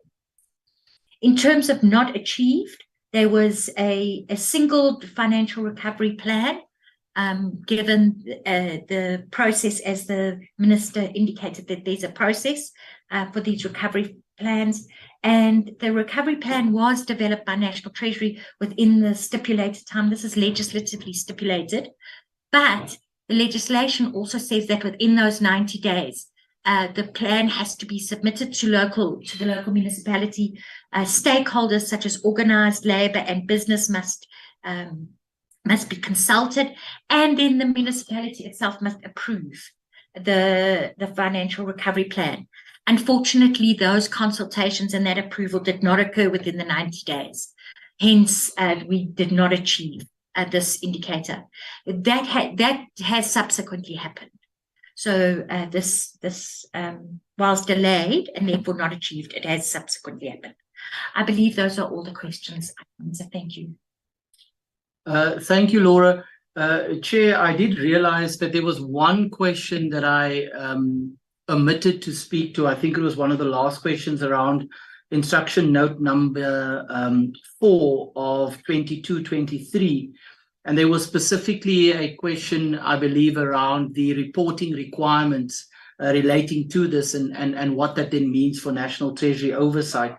I did just want to bring the honourable members' attention to the fact that in that particular instruction note, there is a section on transitional arrangements that speaks very directly to the types of irregular expenditure and other matters that need to be reported upon, either in the annual financial statements or in the annual report or elsewhere. So I just wanted to assure the members that the instruction note number 4 does provide for effective oversight through those reporting requirements. Thank you, Chair. I believe that covers the issues on our side, but if there are any questions we have neglected to answer, please advise us. Thank you. Thanks, Minister DG. Colleagues, are there follow-up questions?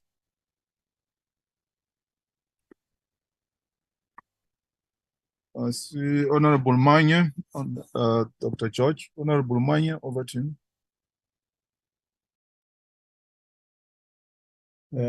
Thank you, Chairperson.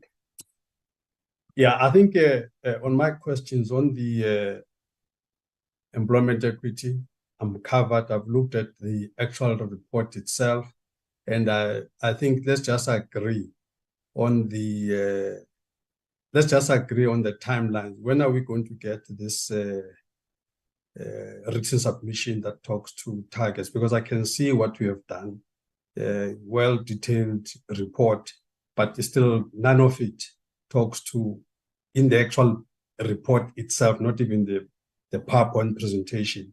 The report itself still does not say this was a target versus what has been achieved. Maybe, Chairperson, let me just ask a simple thing of can we just get a proper employment equity plan submitted? Can I just get by when? Can we get that now that the department has agreed that they already have this plan? Can you agree that by what's today? By end of the week, then I should have it because it's there as it was confirmed. So it could even be by end of this meeting, as it were. So can we get it latest by end of this week? Can you agree on the timeline on that? That's the first issue. On the IFMS, there's nothing that the minister and the DG have said that dealt with any of the issues that has been raised, unfortunately. And the question is a simple one. Let's repeat the question. It's a very simple one. That why is it that National Treasury is arguing with the Supreme Body in terms of deciding what is wasteful and fruitless expenditure or unauthorized, those kinds of definitions, because the qualified audit arises as a result of that issue. Why is it that National Treasury is taking the Auditor General to court on this matter instead of just accepting that the Supreme Body is correct? Why are they undermining the credibility of the Auditor General? There was no clear answer from either the DG or the Minister on this. And can we get a clear answer as to why is this arrogant behavior of National Treasury of not wanting to be told when they are wrong? Why do we have this kind of a posture? And then also, Chairperson, the issue of the CPO, I don't think it was actually responded. I actually get annoyed, to be honest with you, Chairperson, when I just get a very superficial answer to a very clear question. To hear the DG saying, no, CPO is just one of the things that is this issue. We have other departments that have this issue and all of that.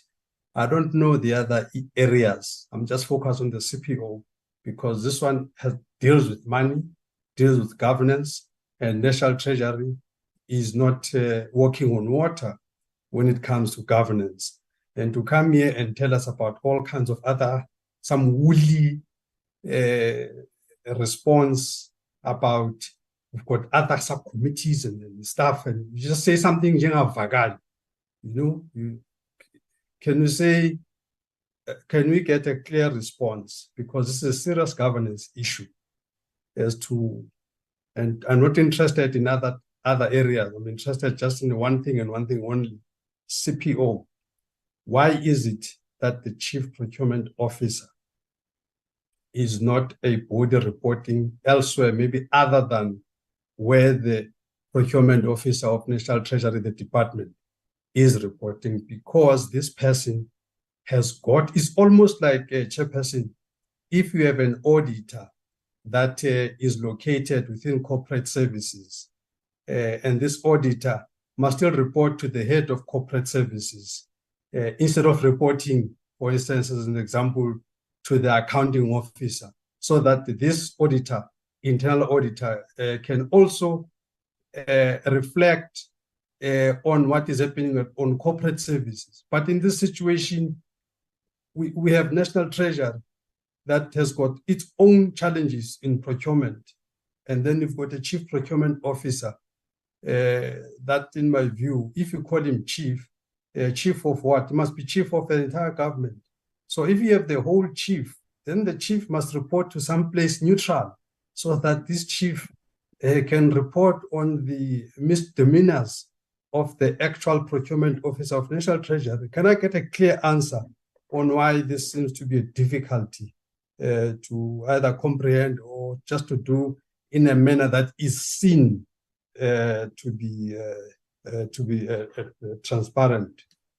I also did not get an answer on the issue of why is it that the underspending of National Treasury, when the fault is within National Treasury, that we don't have anything that talks to consequence management, financial misconduct of some of these officials that are not doing what they should do. I didn't get a clear answer on that.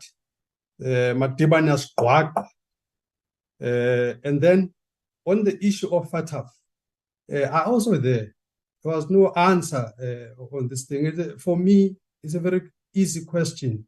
I'm saying in the FATF report, they mentioned something about money laundering. And I'm arguing that FATF is a very detailed organization. They don't just waffle. So I mustn't get a waffling response on this one, with due respect. Can I get a clear answer, not just some superficial response? I want an answer, not a response. FATF is saying they are grey listing us. Amongst other reasons, they are grey listing us is money laundering. I'm asking for details on this. If National Treasury does not know, then you must say you don't know. Then we can deal with this. Lastly, Chairperson, I asked about the issue about the dysfunctionality, and I didn't know what is that the minister was talking about in where he lives in Gijima and stuff. He just spoke about what ANC comrades are doing there. I don't know how that relates to the issue. I'm asking about 66 dysfunctional municipalities that the Auditor General has spoken about. And I'm asking, is there a thematic issue on this? I'm not trying to be difficult and ask for each and every detail. I'm asking, is there a thematic problem that causes this dysfunctionality or not? Why is it that 66 municipalities are dysfunctional, Chairperson? So yeah, so those are my follow-up questions. Thank you. Thank you, Honorable Moyo. Dr. George. Thank you, Chair. Just a couple of comments here. Well, firstly, thanks very much for the responses. Also, in particular, the Minister's comments on economic growth and the MTBPS. I mean, there's lots to be discussed, and that will obviously take place after the 1st of November. There is, in fact, a lot to talk about in terms of our economy and where it is heading, etc., and the solutions that we need to find. But I won't raise them here because there will be another forum. Then on the grey listing, yes, I think that is in fact correct, that the bigger issue was in the judicial side. It is pleasing to hear that there is progress. I mean, it was very clear at the time that, and maybe it was just hope, which is not a strategy. But anyway, there was a lot of narrative that the grey listing was not going to have any impact and that it really wasn't a thing. But we've seen, and also Treasury has mentioned, that it is in fact a thing, and it is impacting on our economy, and it is impacting on our ability to operate in the global financial system and markets for individuals and for business and most likely for government. So we do need to get a speedy resolution to that, and we need to get off the grey listing as soon as possible. So I do look forward to us then having feedback in detail on where we are and then what it is that is still left to be done, because we do need to make progress on that. But I also look forward to that engagement when it comes. Then on the dispute, the sort of ongoing dispute in inverted commas between the National Treasury and the Auditor General, I don't particularly see it as overly negative, in that I think that it is healthy that there is debate and discussion when necessary. So, for example, if the Treasury in some way believes or concludes that the Auditor General is interpreting something incorrectly or not as it was intended, etc., I think it's very healthy that there is a robust debate on it. Obviously, we need to get to a solution of it, but it's very healthy that there is a proper discussion to ensure that the provisions are in fact properly interpreted and that the result is actually correct, because that is what we all want to achieve. And I think it is good that the Treasury, as the custodian of the people's money, would then actually lead the charge in a debate where it is necessary. So I think that is not necessarily unhealthy. Then finally, I did forget to congratulate the DG on his appointment. I congratulate you. and I wish you well, and I look forward to working with you in the future. Thanks, Chair. Thanks, Dr. George. Honorable Abraham. Yes, Chair. Thank you so much. Honorable George has just reminded me. I also, on behalf of the ANC Study Group, wish to welcome the DG, and indeed we wish him all the best in the hard work that he has come into, and understanding that though we are oversighters, but we are all towards building the state as well as delivering services to the people. And I think the last part for us as members is critically important.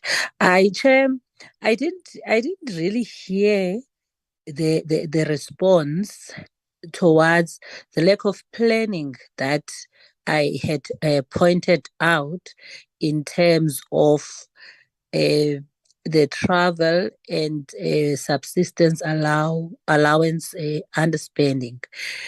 Another area, Chair, that I think I need, this is a new question from me, I need the Treasury to speak on is what then becomes the consequence management to entities of Treasury that cause the under expenditure. I'm looking at the 787 million, which is a grant for Land Bank, and one is interested to know what are the consequences for this kind of behavior by the entity. Thank you so much, Chair.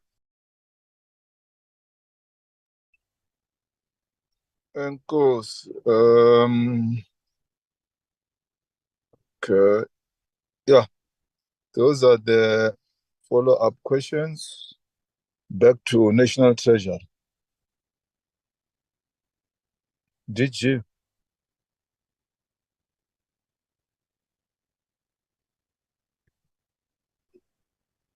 Hi, Chair. Hello. Hello. Can you hear me now, Chair? Yeah, siyakuva Madiba. Thanks very much. Thanks very much. No, all of these follow-up questions, my team will answer them. As I indicated, I'm going to go in and out. I've got a major problem now of Transnet, which needs urgent attention. They are next door. So I'm going to in and out as I indicated. But let me thank the committee for this engagement. And I think it becomes useful for us. We also, in the process of that, helped us to reflect on how we do things. And in that sense, we value the engagement with the team. I just to Honorable Ukila and say, Ukila, and we've got no intention unigwagwa. Most of what we say is evidence-based. So I think that's that. But let me thank you, Chairperson, for everything else. And the team will respond. Thank you very much. Thank you, Minister. Chair, with your permission, just to respond to some of those follow-up questions. Okay. Wait, Doctor. Before the minister leaves, I see taking his head and running away. Before he runs to Transnet, can he wait? Okay. Okay. Before you run away, Matiba, the DG will respond to the other questions. We agreed with you, Matiba, kuti lendaba yaka IFMS. What uzodibana no Minister Kiviti at a political level. You remember Public Service and Administration had withdrawn from IFMS for reasons which we are not interested in. Can you have that meeting and we get the political heads of the two departments to find each other and then come back to the committee and provide leadership? Le ndaba yakuthi will always be technically license yaka Oracle, is this functional or not? It's not going to take us anywhere. Can you please meet Minister Kivit and then at the right time come back with her and say this is the direction that this matter is taking? Because it's also drawing you down. Last week, the Auditor General said that there's a lot of improvement in the finance sector. The clean audit outcomes have improved from 6 to 11, including the entities that report to Treasury.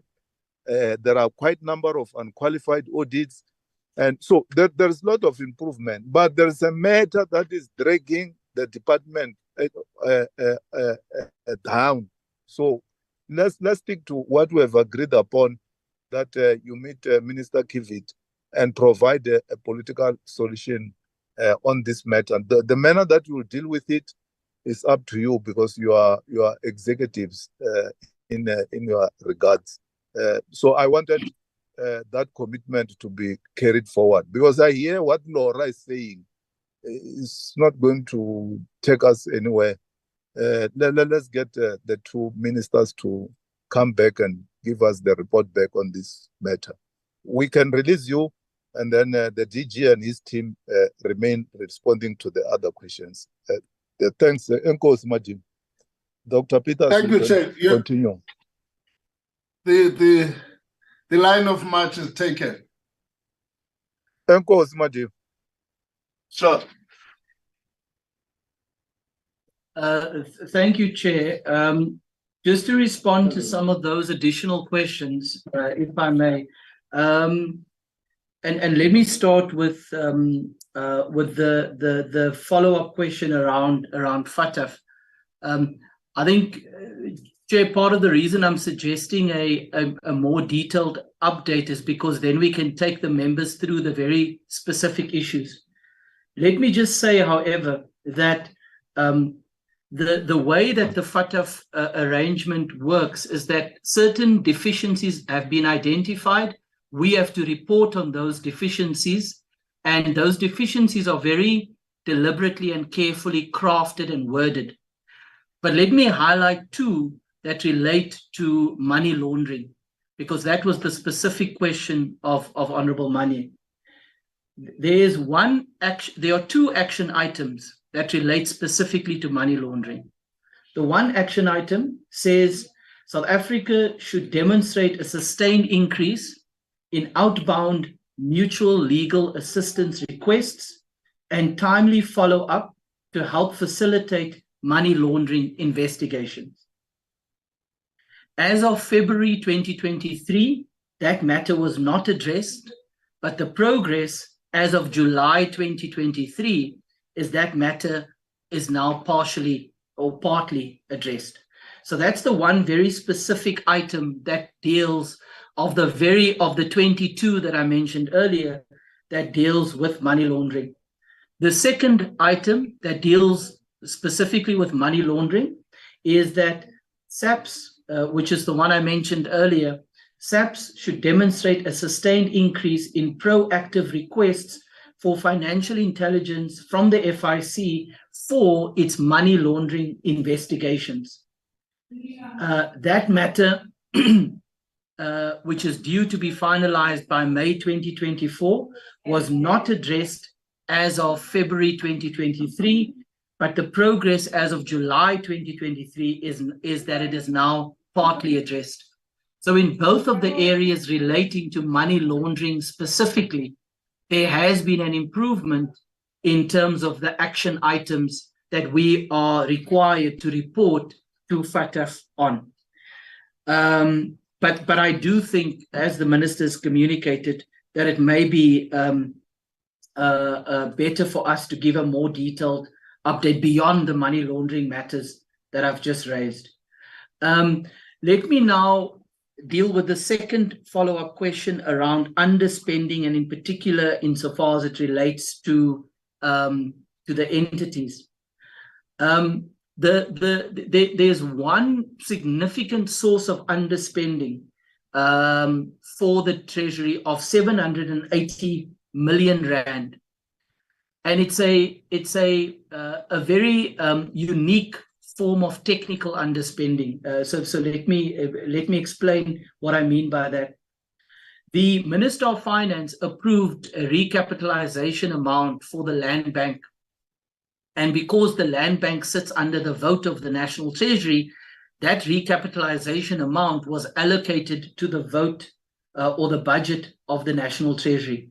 The amount that was allocated was about 6 billion, but the Land Bank only received 5.1 billion. So the underspending was the difference between the allocated amount and the actual amount received.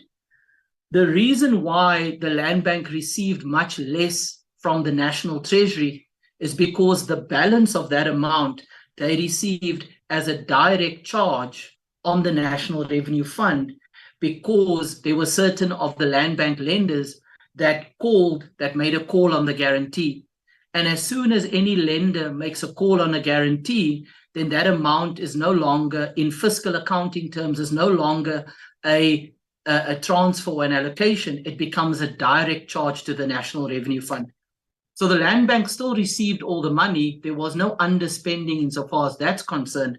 But because part of the money was received as a direct charge to the National Revenue Fund, it therefore recorded in accounting terms as underspending.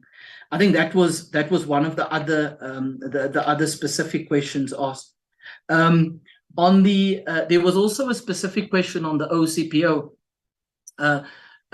Chair, I think I was trying to make the point that the OCPO is not the only office within the Treasury that has to deal with this.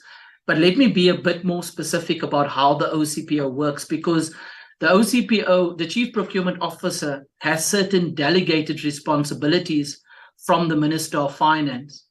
And we ensure that the CPO exercises those delegated responsibilities independently.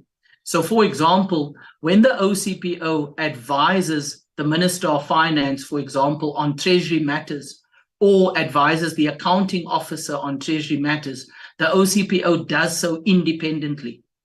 There is no requirement for the OCPO to, for example, consult the accounting officer or the Minister of Finance in coming to a determination on a matter insofar as the National Treasury is concerned.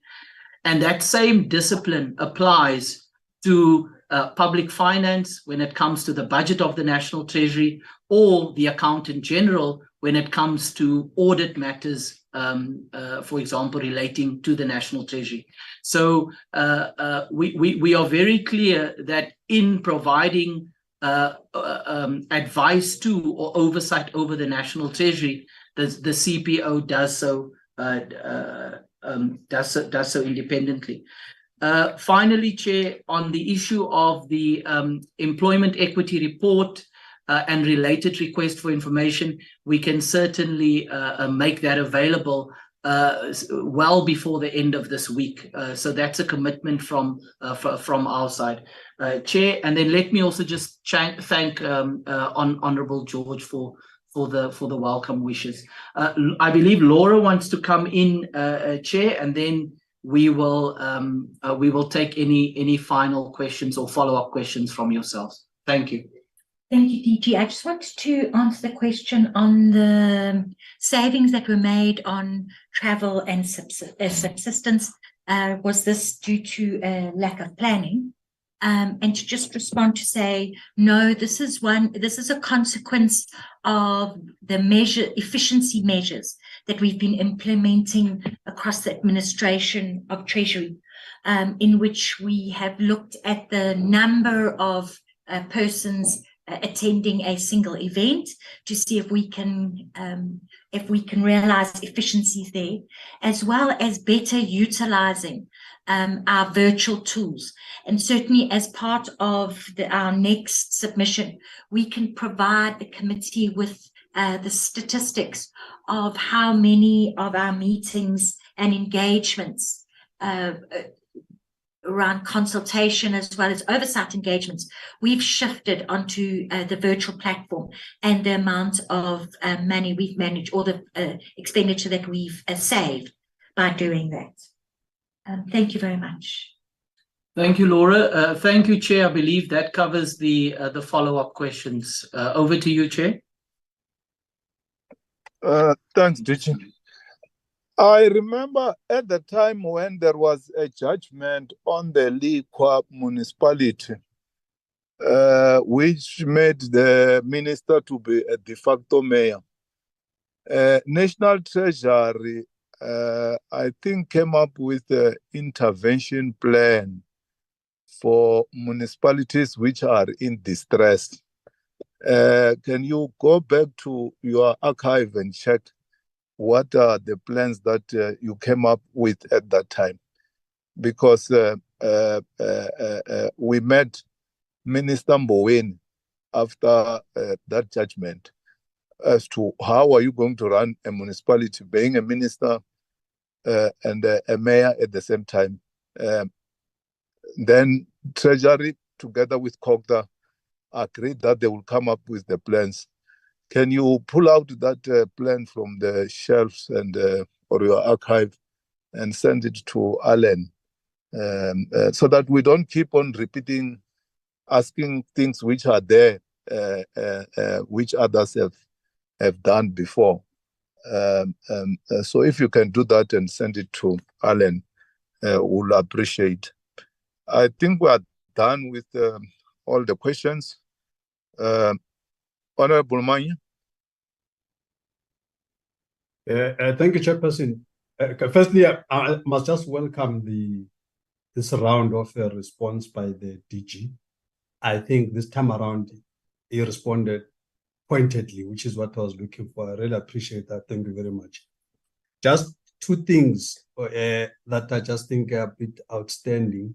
One is the direct response on the thematic or other reason for the 66, unless, Chair, this is what you are alluding to, on the 66 dysfunctional municipalities. I'm really worried about what is this? Is there anything common? Is there a common thread, or is it 66 different reasons that we have this dysfunctionality, or is there a common thread? Should not be a complicated answer, number one. Number two, on the issue of the IFMS, I'm still not getting clarity there as to say, why is it that Treasury, maybe Treasury can take us into confidence now and tell us why they are differing with what seems to be a standard definition of these categories of irregular expenditure. Why can't they concede and say, well, because these Auditor General officials are not just your pavement people, these are by and large CAs themselves in their own right. So really dealing with the seasoned professionals on the other side as well. Now, why is it that the National Treasury is not conceding so that we can move on this matter? Thank you, Chair. Before they come in, Honorable Manya, we had the oversight to IFMS SITA complex.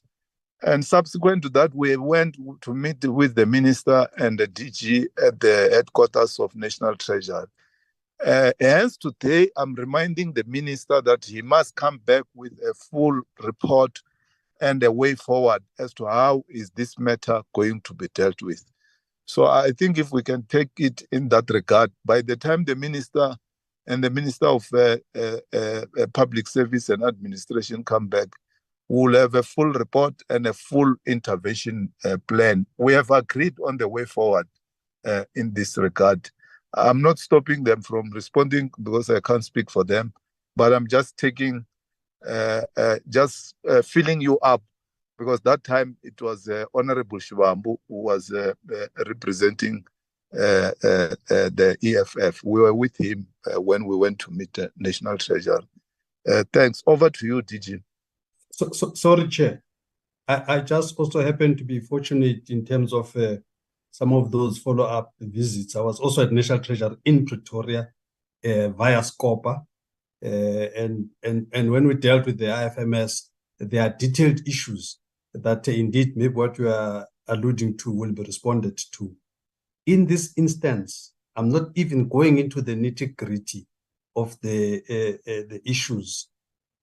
I'm just dealing with a technical issue of a governance issue of here we have a supreme body who's charged with the task of making these kinds of pronouncements. Why is it that National Treasury is refusing to take the line of march? And I noted what Honorable George was saying. I'm not persuaded because in these discussions, the robust engagement happens in any event before a final decision is made. So all of that Honorable George is talking about, that is healthy. I accept and agree, but I know that healthy issue happens well before the report is done. Up until you get given a chance to respond and all of that, there's a whole lot of paper shuffling between the department and the Auditor General. But once the decision is made, surely the department must abide because they would have had a chance to have their say and explain to the Auditor General. So why is it that in this case we have an unending dispute that is now even involving the courts? This is very embarrassing. Why do we have a thing like this? I'm not getting a clear answer on this. Thank you, Chair. Okay, thank you, Honorable Manyi. DG. Thank you, Honorable Chair. Just to respond to those additional questions, firstly, Chair, we will make the LECWA financial recovery plan, which was jointly prepared by ourselves, COCTA, and with the support of the Mpumalanga government, is available on the website. But what we will do is to submit it to Alan as part of the pack that includes the other requests made by Honorable Manye. So we will do that. We can also, Chair, respond to the issue of what are the cross-cutting themes that we've identified in terms of the 66 municipalities. The Minister touched on that broadly, but we can certainly prepare a short note for the committee on that issue so we can come back. And then finally, Chair, on the issue of the AG, at a principled level, the issue here is very much one that if there's no alignment between the National Treasury, which sets the standards for how some of the issues in the PFMA is implemented, for example, around fruitless and wasteful expenditure, and alignment between the Treasury and the Auditor General, who then has to apply and interpret those standards, that lack of alignment has consequences for government more broadly. And I think for us, the continued engagements that we are having with the AG is, and we certainly agree that the fact that these engagements have gone on for long is a problem. But the ongoing engagements is really about making sure that there's alignment between the institution that sets the standard around, for example, fruitless and wasteful expenditure, and the institution that applies that standard across the rest of government. And that's why it is very important, and we agree with you, Chair, it is very important for ourselves and the AG to find each other on this issue, and to do so quickly because of the broader consequences that it has for accounting officers and accounting authorities throughout the system. But we will certainly support the minister in terms of the request that you have made to him for the ministers to meet and to provide some guidance on this. Thank you, Chair. Thanks very much. I don't see any other member asking a follow-up question. Thanks very much, honorable members, honorable minister in absentia, the DG, the support team of SCOF and the entire parliamentary teams and the media in attendance, and the members of the public if they are in attendance, because this is an open meeting. Thanks very much. Until we meet again tomorrow. By the way, tomorrow, Alan, we are dealing with SARS. Yeah, tomorrow, 9 o'clock, also via Zoom, SARS on the annual report. Thank you. Okay. Let me adjourn the meeting until we meet again tomorrow to process the SARS annual report. Thank you very much, honorable members. Thank you, Chair. Siyabonga, Sibongi. Enkosi bantu basemgijima. So there are three. So wena nomanye Recording stopped. noMadiba niphuma emgijima. The three of you. No. Mgijima is part of our district municipality, which is Krisani, right? It starts from Middleburg and ends in Ngobo. However, we are in Ngoba Yethemba, soon to be renamed Matthew Goniwe Local Municipality. Enoch Mgijima is Queenstown, where Tolashe was mayor once. Oh, and umanye uphuma kuphi? He can speak for himself. Uvelaphi mfondini. The guy has left. I will ask him. He's gone. Yeah. No, see you tomorrow. Thanks very much. Hey, Che, siyabulela. Enkosi.